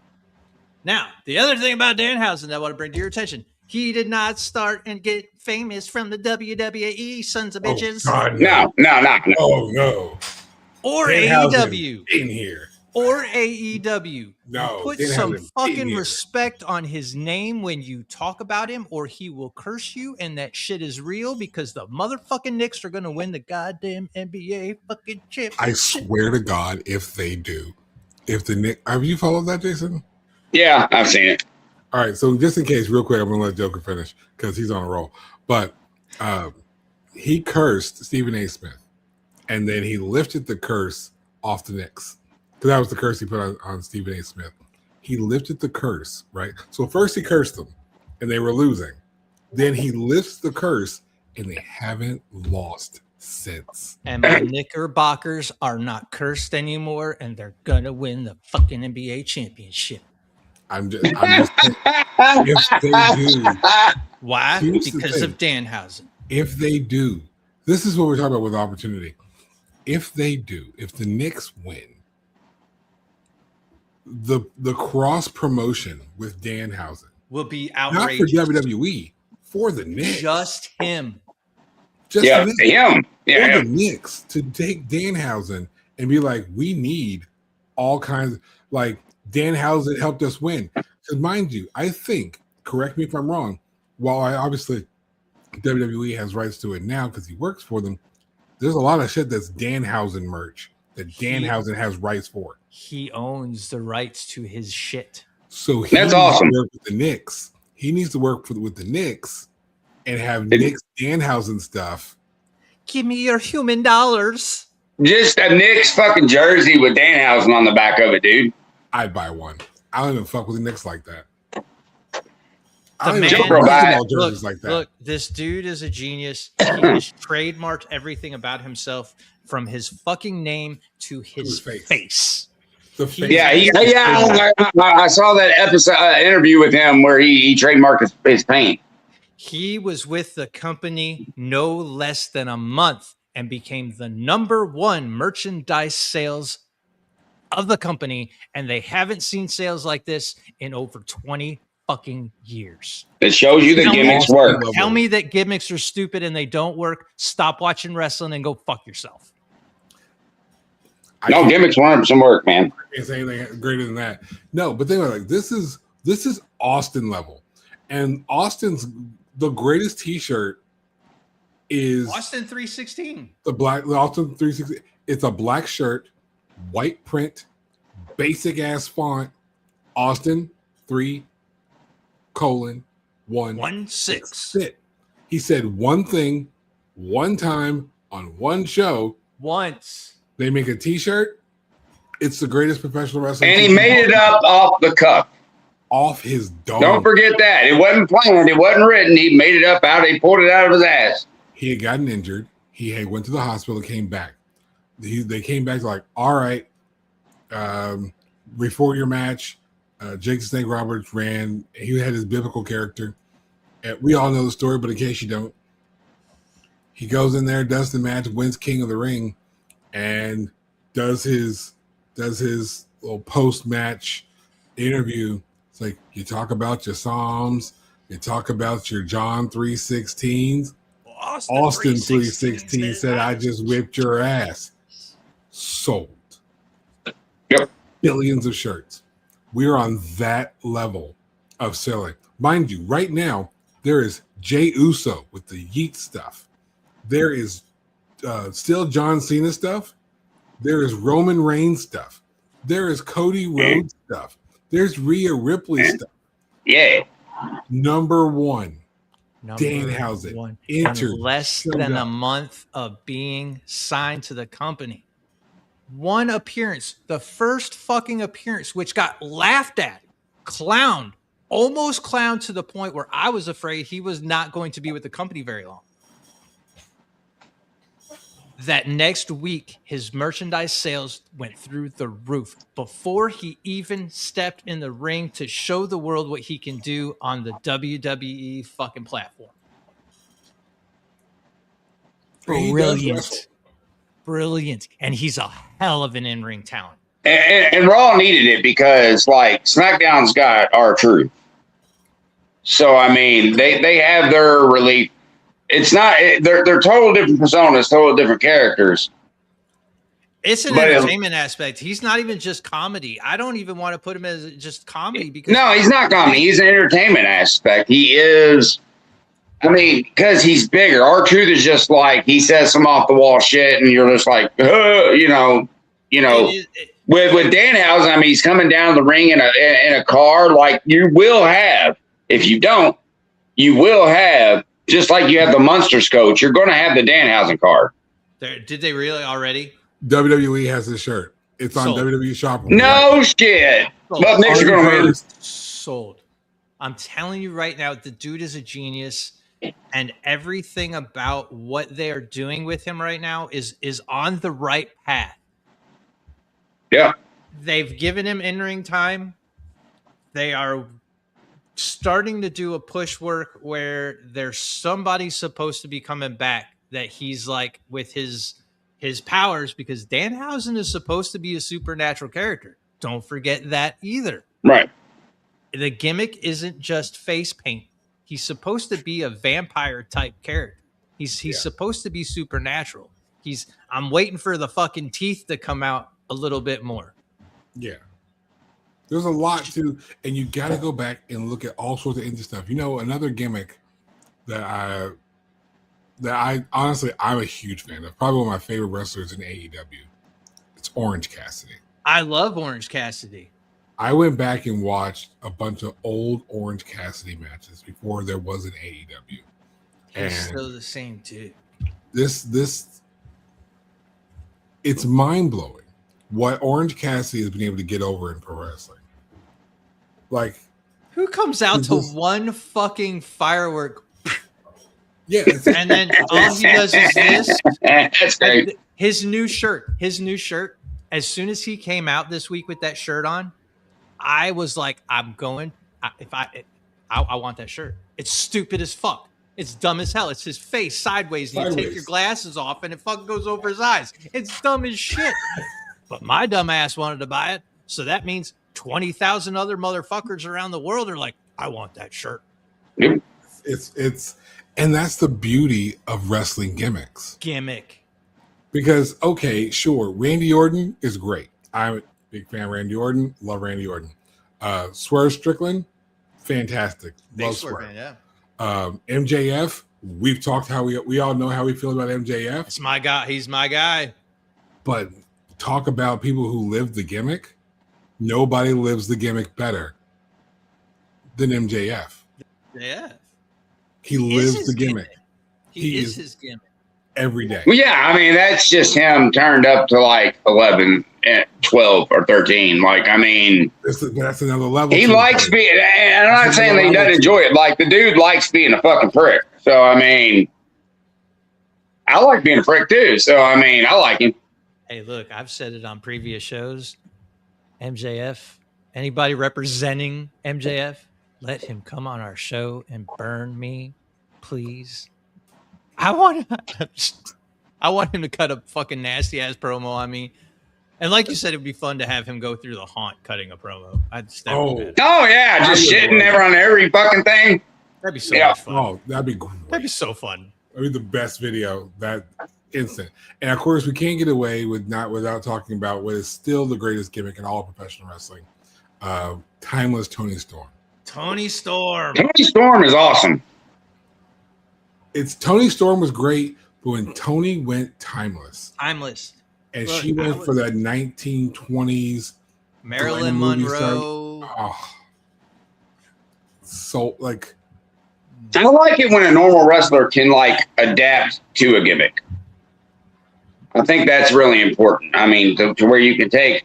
I mean, Bray was really good at it, but there's lots of others where you take them from their face persona into their hero persona, and their hero persona is something just off the cuff, totally different.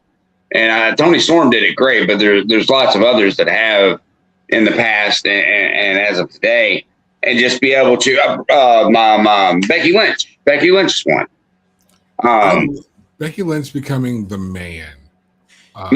As a persona. How that shifted. First of all, it subverted everything with a woman identifying as the man. The man. Yeah. It's like, wait, because I remember there was a lot of pushback from other female wrestlers at that time, because they felt that it was a downplay on the fucking evolution. Yeah, they were thinking like, well, the top stars playing. Why couldn't she be the woman? Why can't we use this to boost women? And she did. Yeah. She put herself as an absolute badass. And I'll tell the WWE this: you fucked up by not giving her the Intercontinental Championship when there was only one. She should have been the second woman to hold that title. You would have re-legitimized Becky Lynch if she had won the original Intercontinental title. She should have been the first. The first world title. Yeah. But yeah, like that. That should have been China. But wrestlers that can adapt that persona and take on a gimmick and actually sell that gimmick shows a masterclass in acting that nobody ever respects wrestling for, is their acting abilities to being able to what they do. They are, majority of them, the good wrestlers, the ones that can cut promos, the ones that can come out and actually sell everything they're doing, tell the story within the match and everything, is a masterclass in acting. And I think that's where people, we know it, but like people don't show enough respect to the aspect of the acting capabilities of professional wrestling and sports entertainment. Absolutely. Because it is acting. I mean, that's why a lot of them go off to be really good actors. Cena's a great actor. Rock's a phenomenal actor. Batista's amazing. I'd say Batista's probably the best. Batista out of the three. Yeah. Yeah. I mean, I love John Cena in his comedic roles and stuff like that. The Rock is always great. But I watched Smashing Machine the other night finally, and that was one of his first like really serious roles, and he killed that role. So he has became a legitimate actor and not just playing The Rock in a movie. But Batista definitely, like, he's been in so much different versatile films. It shows like how much that they learn from being able to do this live, off the cuff, making it up as they go. One take. You don't get do-overs. You don't get cuts in a second take.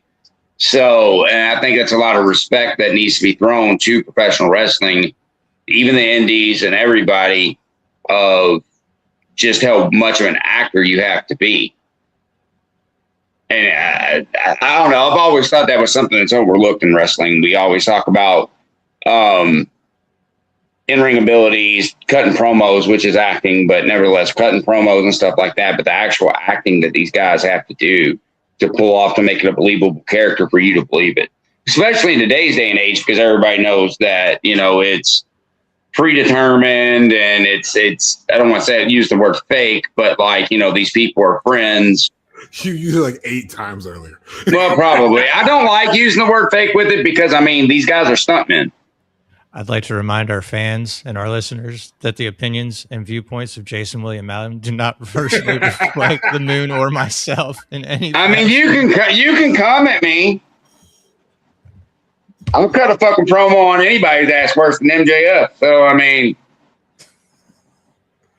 he'll lose his job if he goes too far. I don't have it. I won't.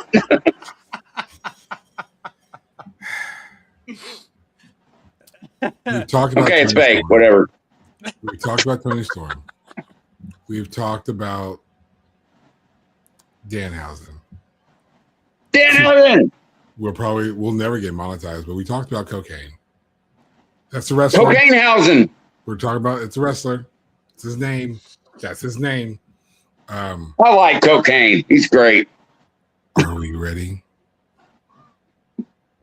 Are we ready to talk about the main? Yes. Yes, I've been waiting for this. Our actual wrestler of the week. It was so great. Our actual match of the week. Match of the year. Now, there's a certain thing I want to talk about this before we talk about the match itself. I want to run the clock back a little bit. Let's remember that there was a how I want to go about this. Fuck it, directly. I'm me. I can do what I want. Shoot it the fuck. Go for it. Just go for it. Fuck it. So there was a lot of backlash during this new administration of the American government at the time when there was a lot of movement against Latin Americans, particularly Mexicans, and there was a big effort of weaponizing ICE to deport people who really don't need to be deported. Maybe we had a better system for people working in citizenship. Maybe we would have to worry about any of that bullshit. I digress only for a moment. The WWE, for whatever reason, thought it was a great idea to take a great wrestler like Chad Gable and put him in a story that led him to come back as quite possibly the most offensive Latin character I could possibly. I really didn't know it was Chad Gable. I really didn't. Since the Mexicools, which is another conversation I don't want to have. The Mexican, huh? We did. I know we already did. But how in the world did we take from the Gulf of America a character that was specifically geared to ruffle the feathers of American liberals? Let's just say how it was. It was intended to ruffle the feathers of American liberals and really draw in that heat. Turned into, so it's the gimmick, an injury, a rebrand, and somehow this is the number one most popular wrestler in all of fucking Mexico. Yeah, that's what I was getting ready to say. Something that was supposed to be so satire and offensive to liberals and everything, and that like Mexico's just like, this is our savior. He is the pride of Mexico. I think the mural says a German guy. Says something to the effect of a Mexican is a Mexican regardless of where he's born. Yes, because played by Ludwig Kaiser, he is a German man playing an American man playing a Mexican luchador. Somehow, now this is how serious he took it. No, he learned. That's his thing. This is it. Really? Yeah, he does this all the time. Now the arm doesn't go out. The arm doesn't go out. Yeah. But it but you know where it is.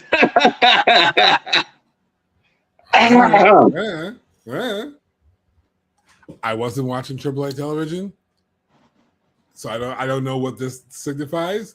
I'm sure there's a reason for it that I just missed. Yeah. But somehow, some way, this gimmick leads to, because Chad Gable had it, got hurt. They put Ludwig Kaiser in this gimmick. They took 2 English dudes to back him up because they're English. These are 2 guys from They're from Britain. They're from Oh, Britain. shit. Neither one of them are. It's Pete Dunne and Tyler Bates. The 2 former WWE NXT UK champions, including the first and second. As a matter of fact, first and second. And by the way, if you haven't had a chance to go back and watch that initial tournament for the NXT UK Championship, whoa, watch that whole tournament. Pete Dunne sold me on hurting people with fucking joint manipulation. The first time I saw that son of a bitch in the ring, I swear to God, he was breaking fingers. Yeah. Pete Dunne, bruiserweight. If you don't know, now you know.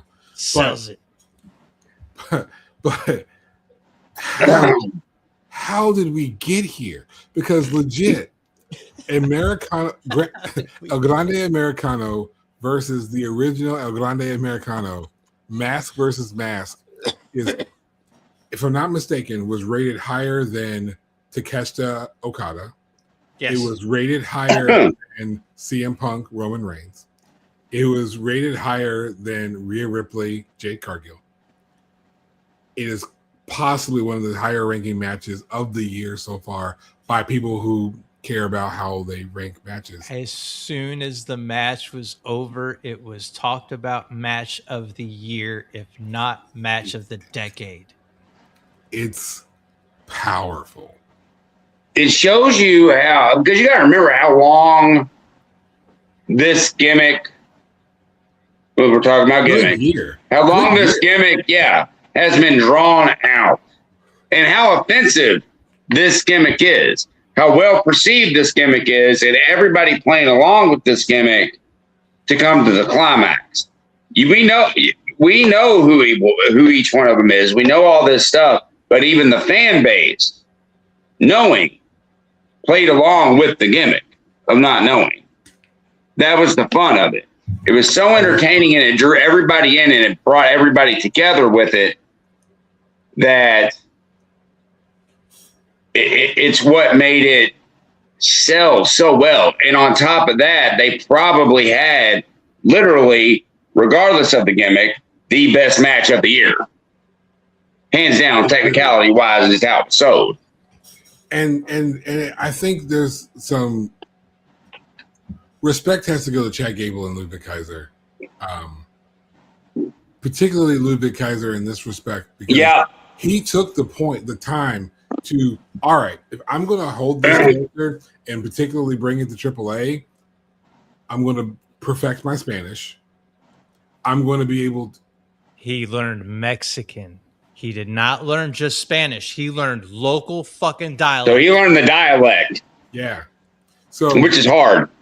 And because that's like learning English, but then learning how to talk in a southern way. And not with a talk like a normal fucking person in America.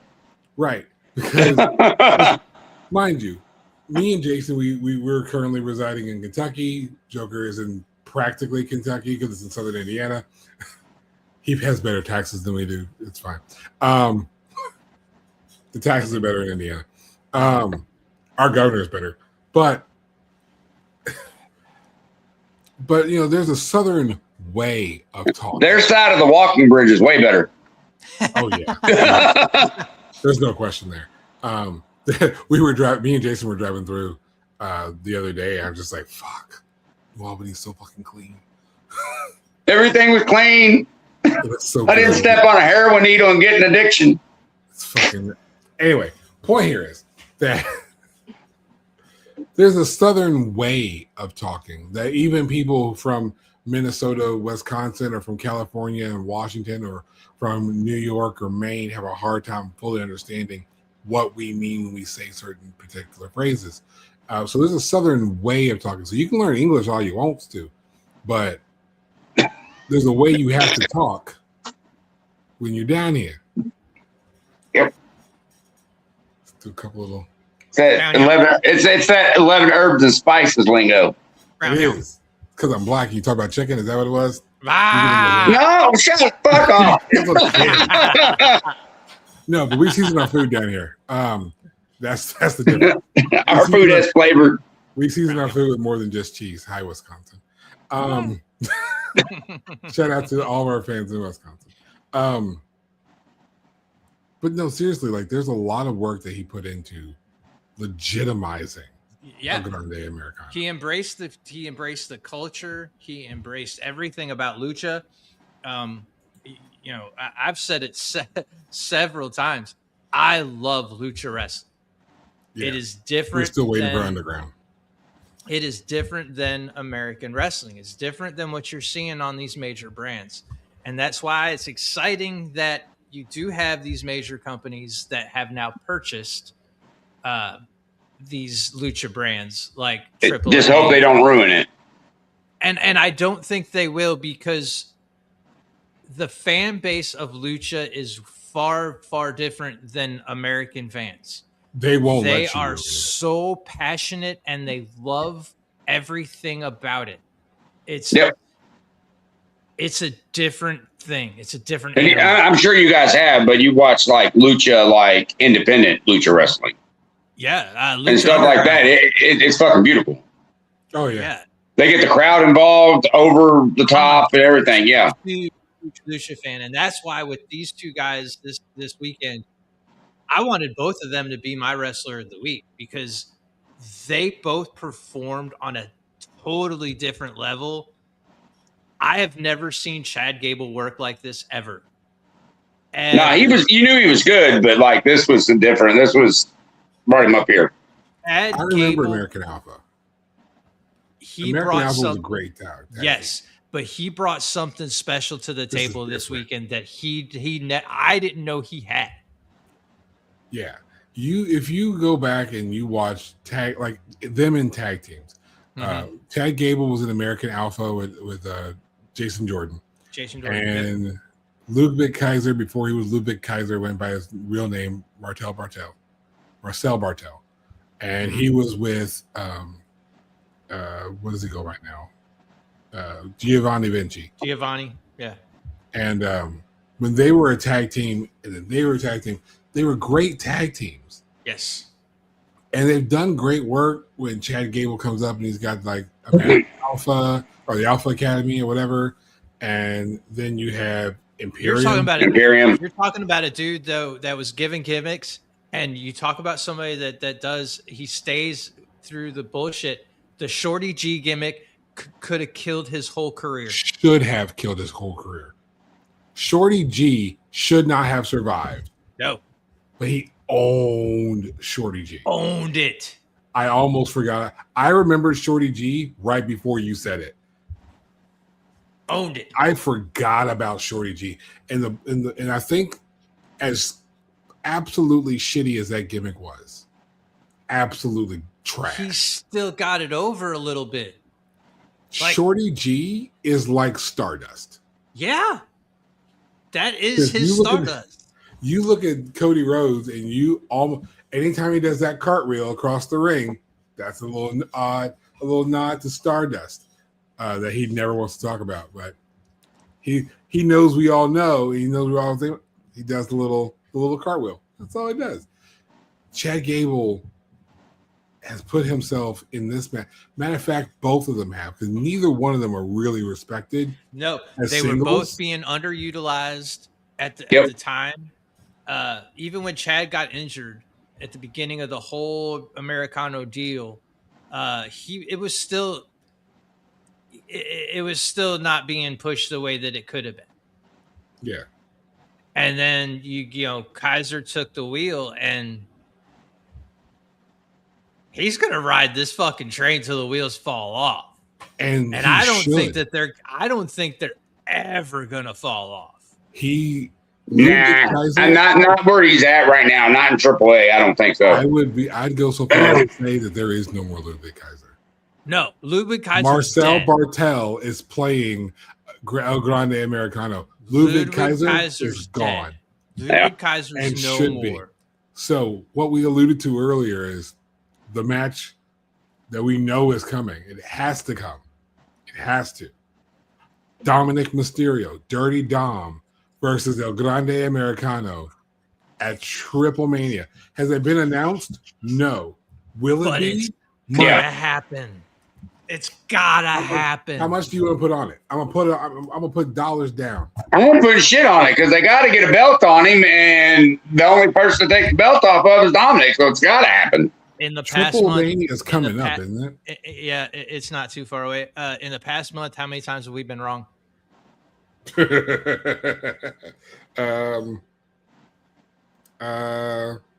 you realize how much Mexico is going to fucking explode when El Grande Americano gets the title?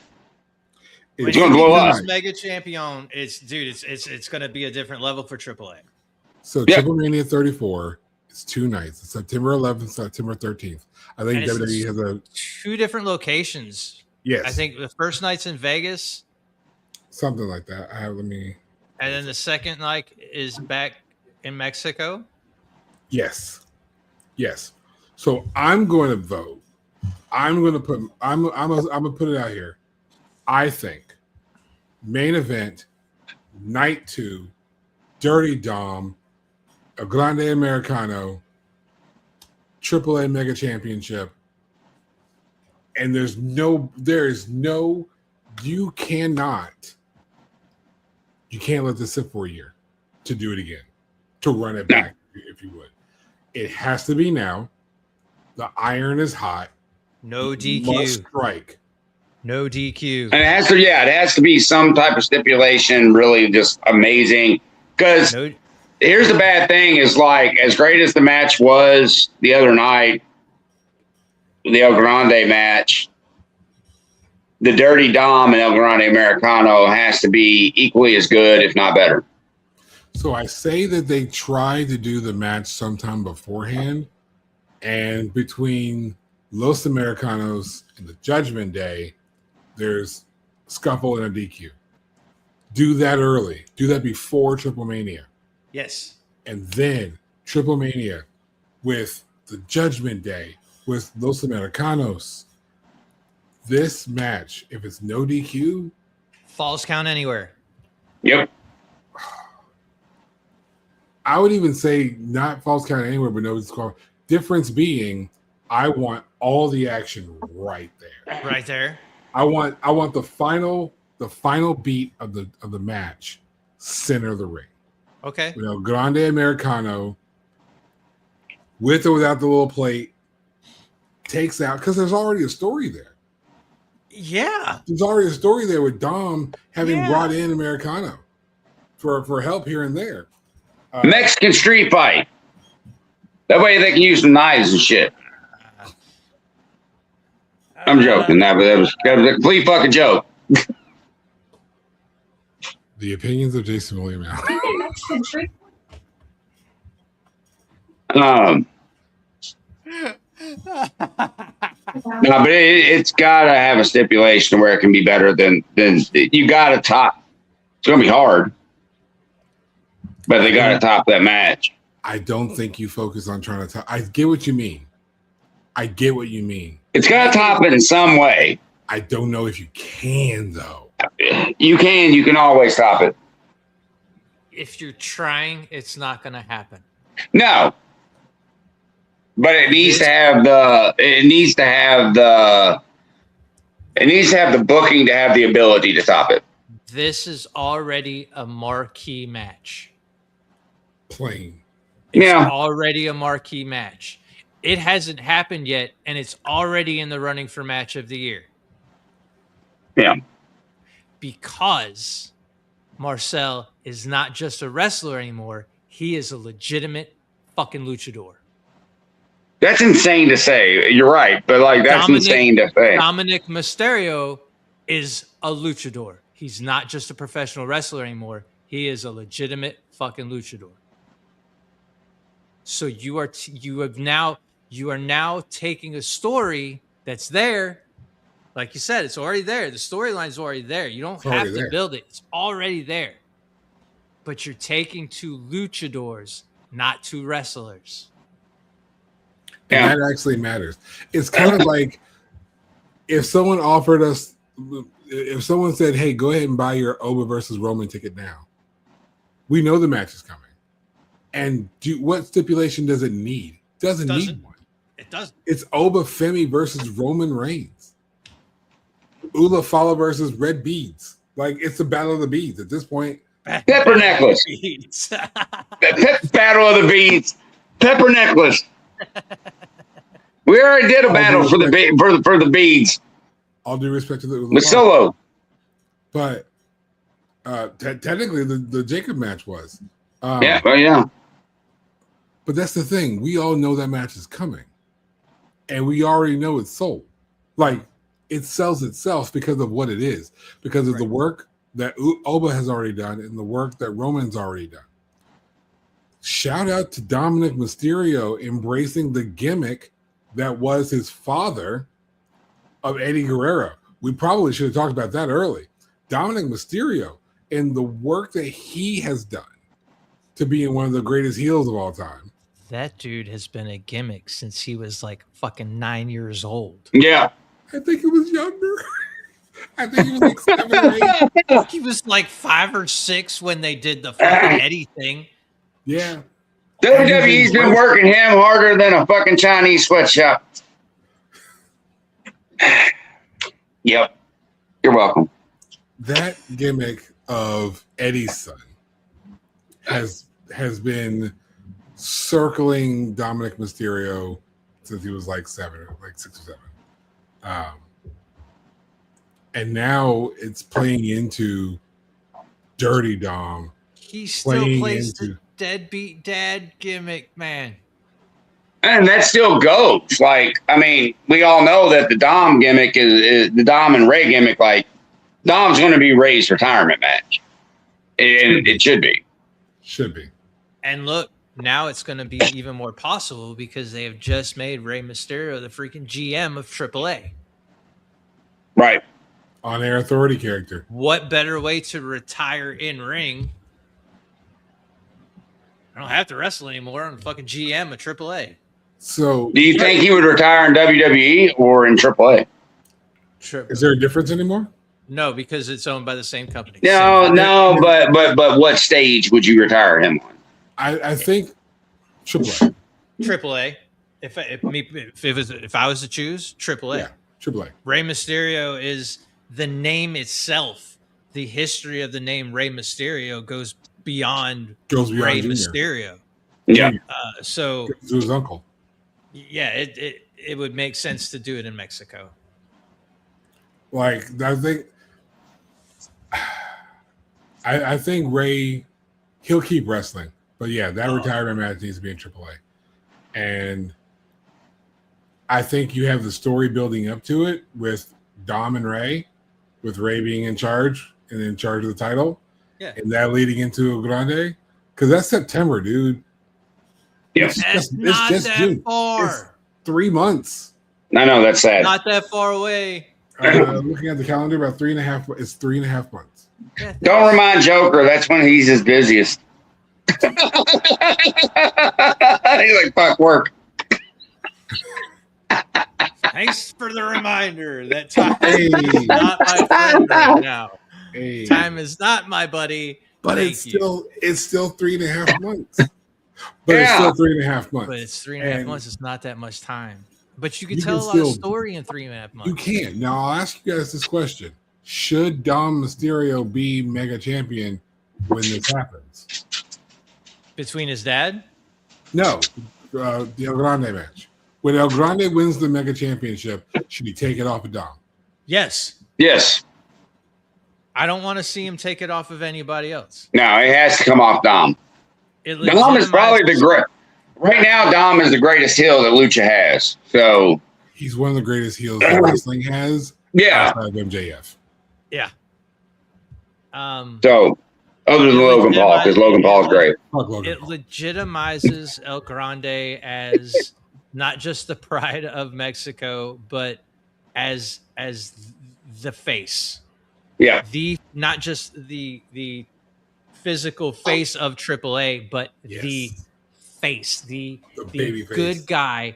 El Grande is going to be the John Cena of Mexico. The top guy that is a good guy. Yep. Is going to be legitimized from taking the title off of Dominic. Yep. Do you want to talk about the drama of the match? I said what I said. Fight me. What, the drama of the match? All the stuff. Honestly, I don't even know how to talk about that match specifically. El Grande Americano versus El Grande Americano. I don't know how to talk about that match specifically because amazing. That's all you could say. It was just an amazing match. That's kind of the point. Like the match itself, if you sit down and watch it. Now, mind you, this is the guy who's not been watching all the AAA week to week. So you literally just walk in to see El Grande versus El Grande, and it's still magic.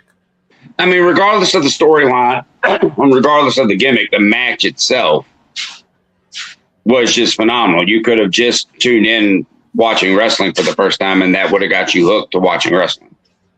Yeah. It was that damn good. The storytelling through physicality of the taking away of the mask, just the initial tear, the very first tear of the mask of OG making the first tear. Yeah. Told the story of here's where we're going. Yeah, and the story of just like everybody's mask slightly getting torn off was chef's kiss. It was perfect. Yeah, and then the poetic side of him at the end, you know, having his family come in and him relinquishing the face of El Grande to El Grande Americano. And again, we talk about the physicality or the in-ring storytelling was there physically because, again, Chad Gable was on a different level than I've seen him ever. Marcel the same way. He's been leaps and bounds since he took this character.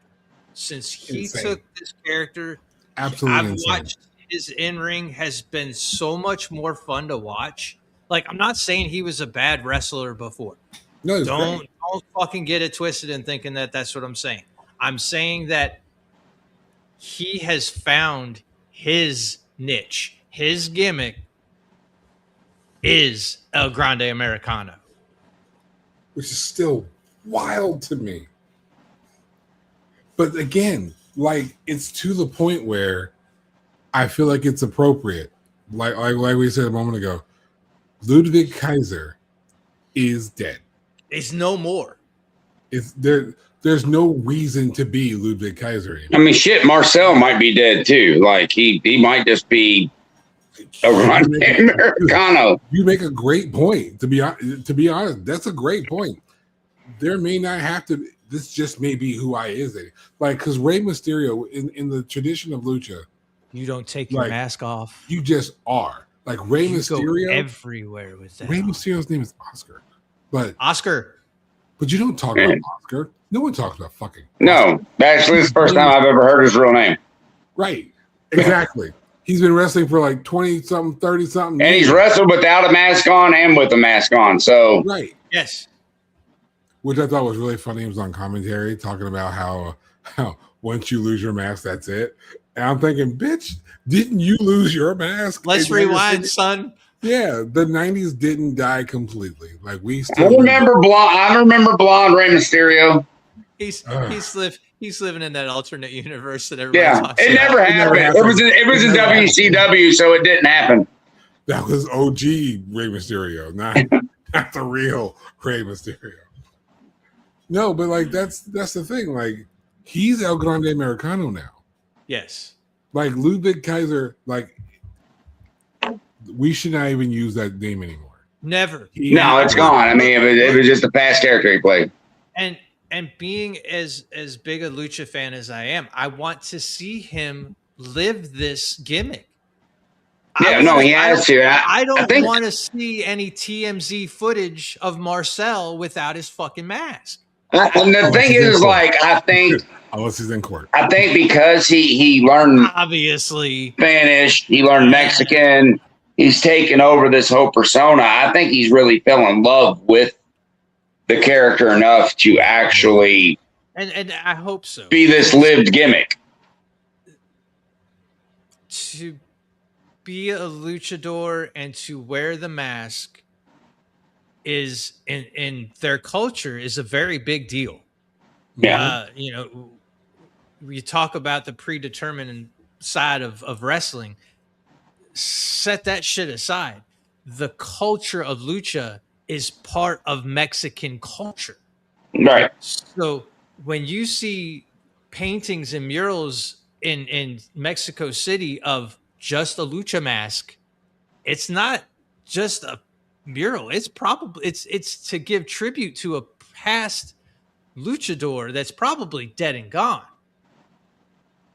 So that's where he's now the pride of Mexico.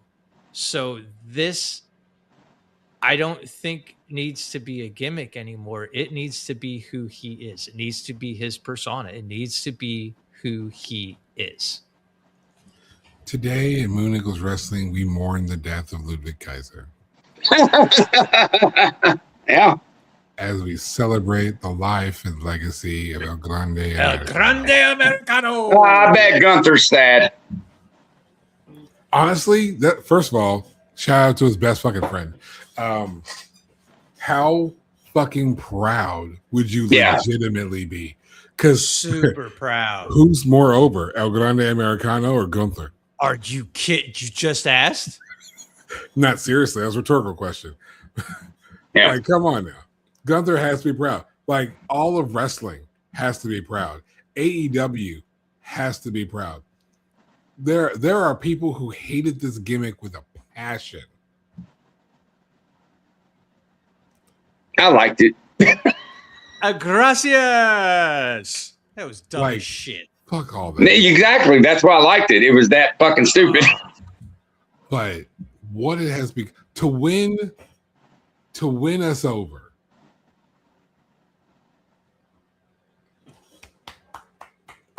To win American fans over is one thing.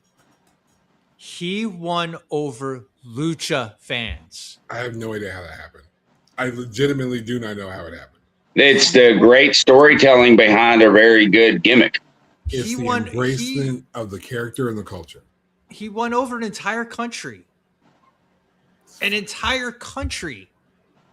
The entire country of Mexico is praising the name of El Grande Americano. Let that sink in, fuckers. I can't think of a single wrestler that is universally as loved in America as El Grande Americano is. Rhea Ripley. And she's not American. She's fucking Australian. Yes, she is. Oh. Sorry, I saw a thing today on Instagram that was Rhea Ripley bathwater in a can. It wasn't the post that made me laugh. It was the comments. If you don't get me that for Christmas, we're not friends anymore. I don't even want that in my search history. Right? It's in mine. So yeah, as much as we love Jade Cargill and Ray Phoenix, and we talked about all these different things earlier, the true wrestler of the week, like honestly, it was hands down, it was obvious, and sometimes it was both. It was both El Grandes. It can't really just be one. It was both of them, both those guys. Yeah, it was the name of El Grande Americano. Yeah, which encompassed them both. It was both of them that made the great match, man, and yeah. Bravo to those guys. I never thought I would applaud Chad Gable. Hey, and look, and that's it. I never thought that I would say that I feel like Chad Gable right now is one of the best wrestlers on the planet. Yep. And this just highlighted how good both Marcel Bartel and Chad Gable always were. Yes. And they've got put up in tag teams, which is fine. A lot of great wrestlers get introduced in tag teams. We got Shawn Michaels out of a tag team, can possibly considered one of the greatest professional wrestlers of all time, out of a tag team. But to see them on this level, to see what they all dealt with and went through, the being, Walter's bitch or being Shorty G, and now they are two of the most respected wrestlers in the game right now. Look, you're getting ready to see a side of Chad Gable. That's what I'm waiting to see is what he does next. When he comes Take back out Penta. When he comes back, I'm telling you, when he comes back to main roster WWE, it's going to be either Penta or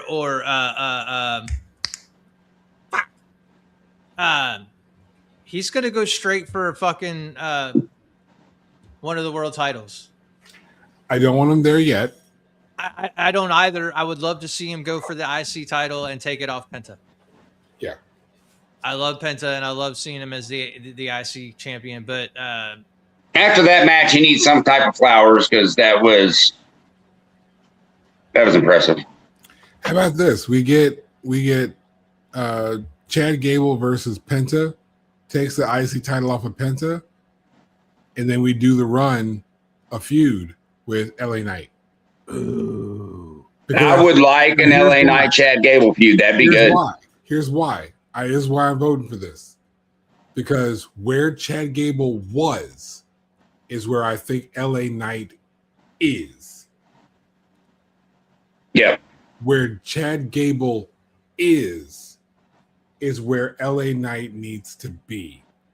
And I think through that channel, they can work with each other enough that Chad Gable, even in defeat for a bit, can put over LA Knight in a way that just lights him.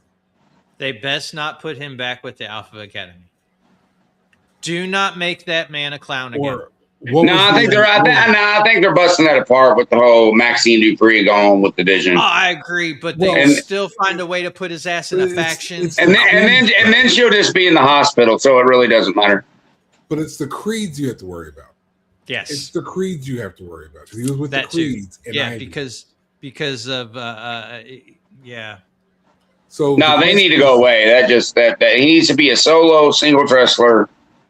He needs to show back up and say, "Hey, man, I've got shit to handle. Do what you guys got to do. I'm going to do what I got to do. Let me do me." Yeah. I mean, he needs to come back in. He needs to come back in and be Gable Angle, and sell it. Yeah, but I think he's doing stuff that like Kurt couldn't do until he got the TNA. Okay. At least you said until he got to TNA. Until he got the TNA, because TNA Kurt is a different Kurt than WWE. Yeah, it's totally different. Yeah, he was a badass. Yeah, I don't even really fuck with WWE Kurt anymore.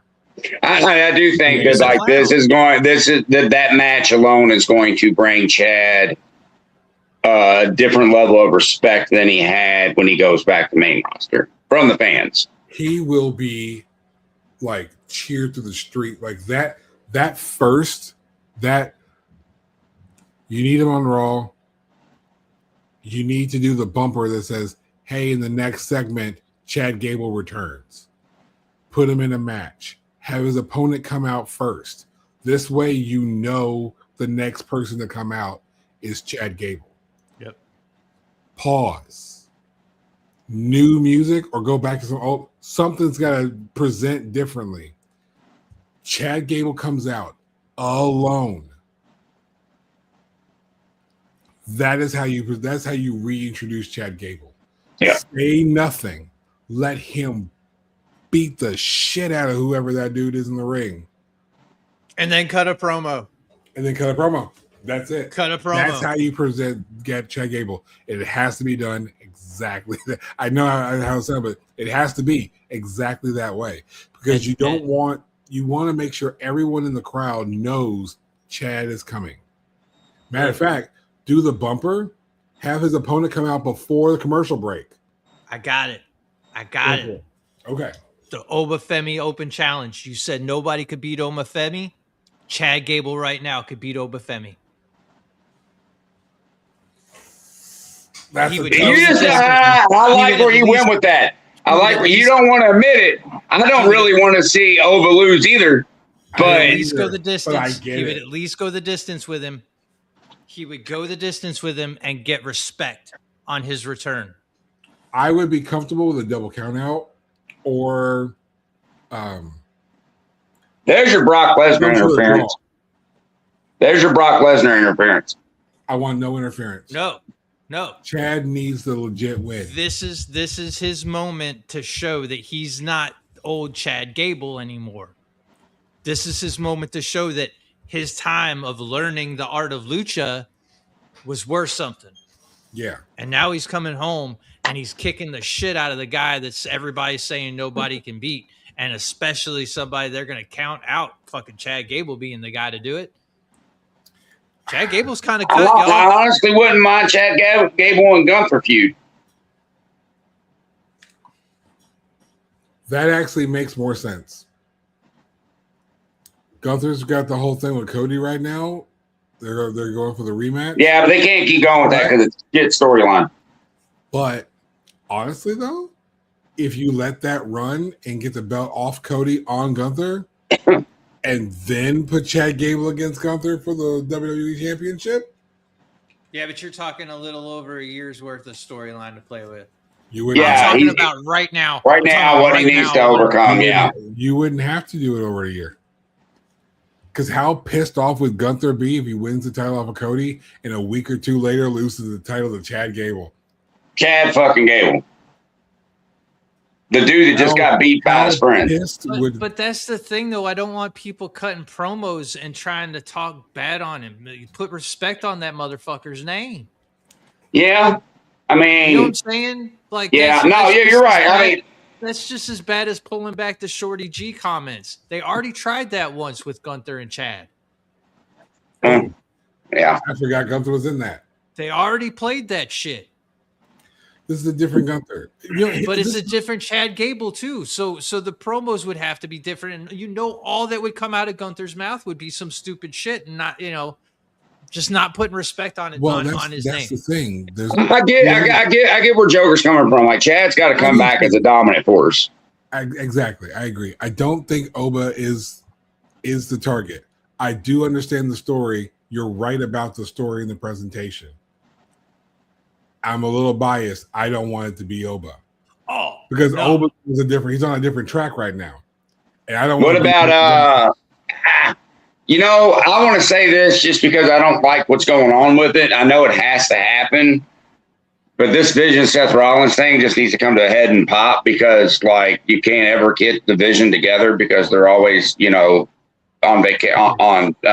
They're all fucking beat up all the day. They hurt themselves more than Seth Rollins can. Bronson Reed got in a car wreck yesterday. Who did? See, they're cursed. The only vision Paul Heyman should have had was the emergency room. Like, I mean, Reed got rear-ended yesterday. God damn! They all got hurt in the order that they joined the But Braun Breaker up against Chad Gable would be dope. It would, and you could start things off right now. Chad Gable and Austin Theory would be dope. Yeah. Two underdogs because I would like to see Austin Theory get a push because I don't like him, never have, but he's trying.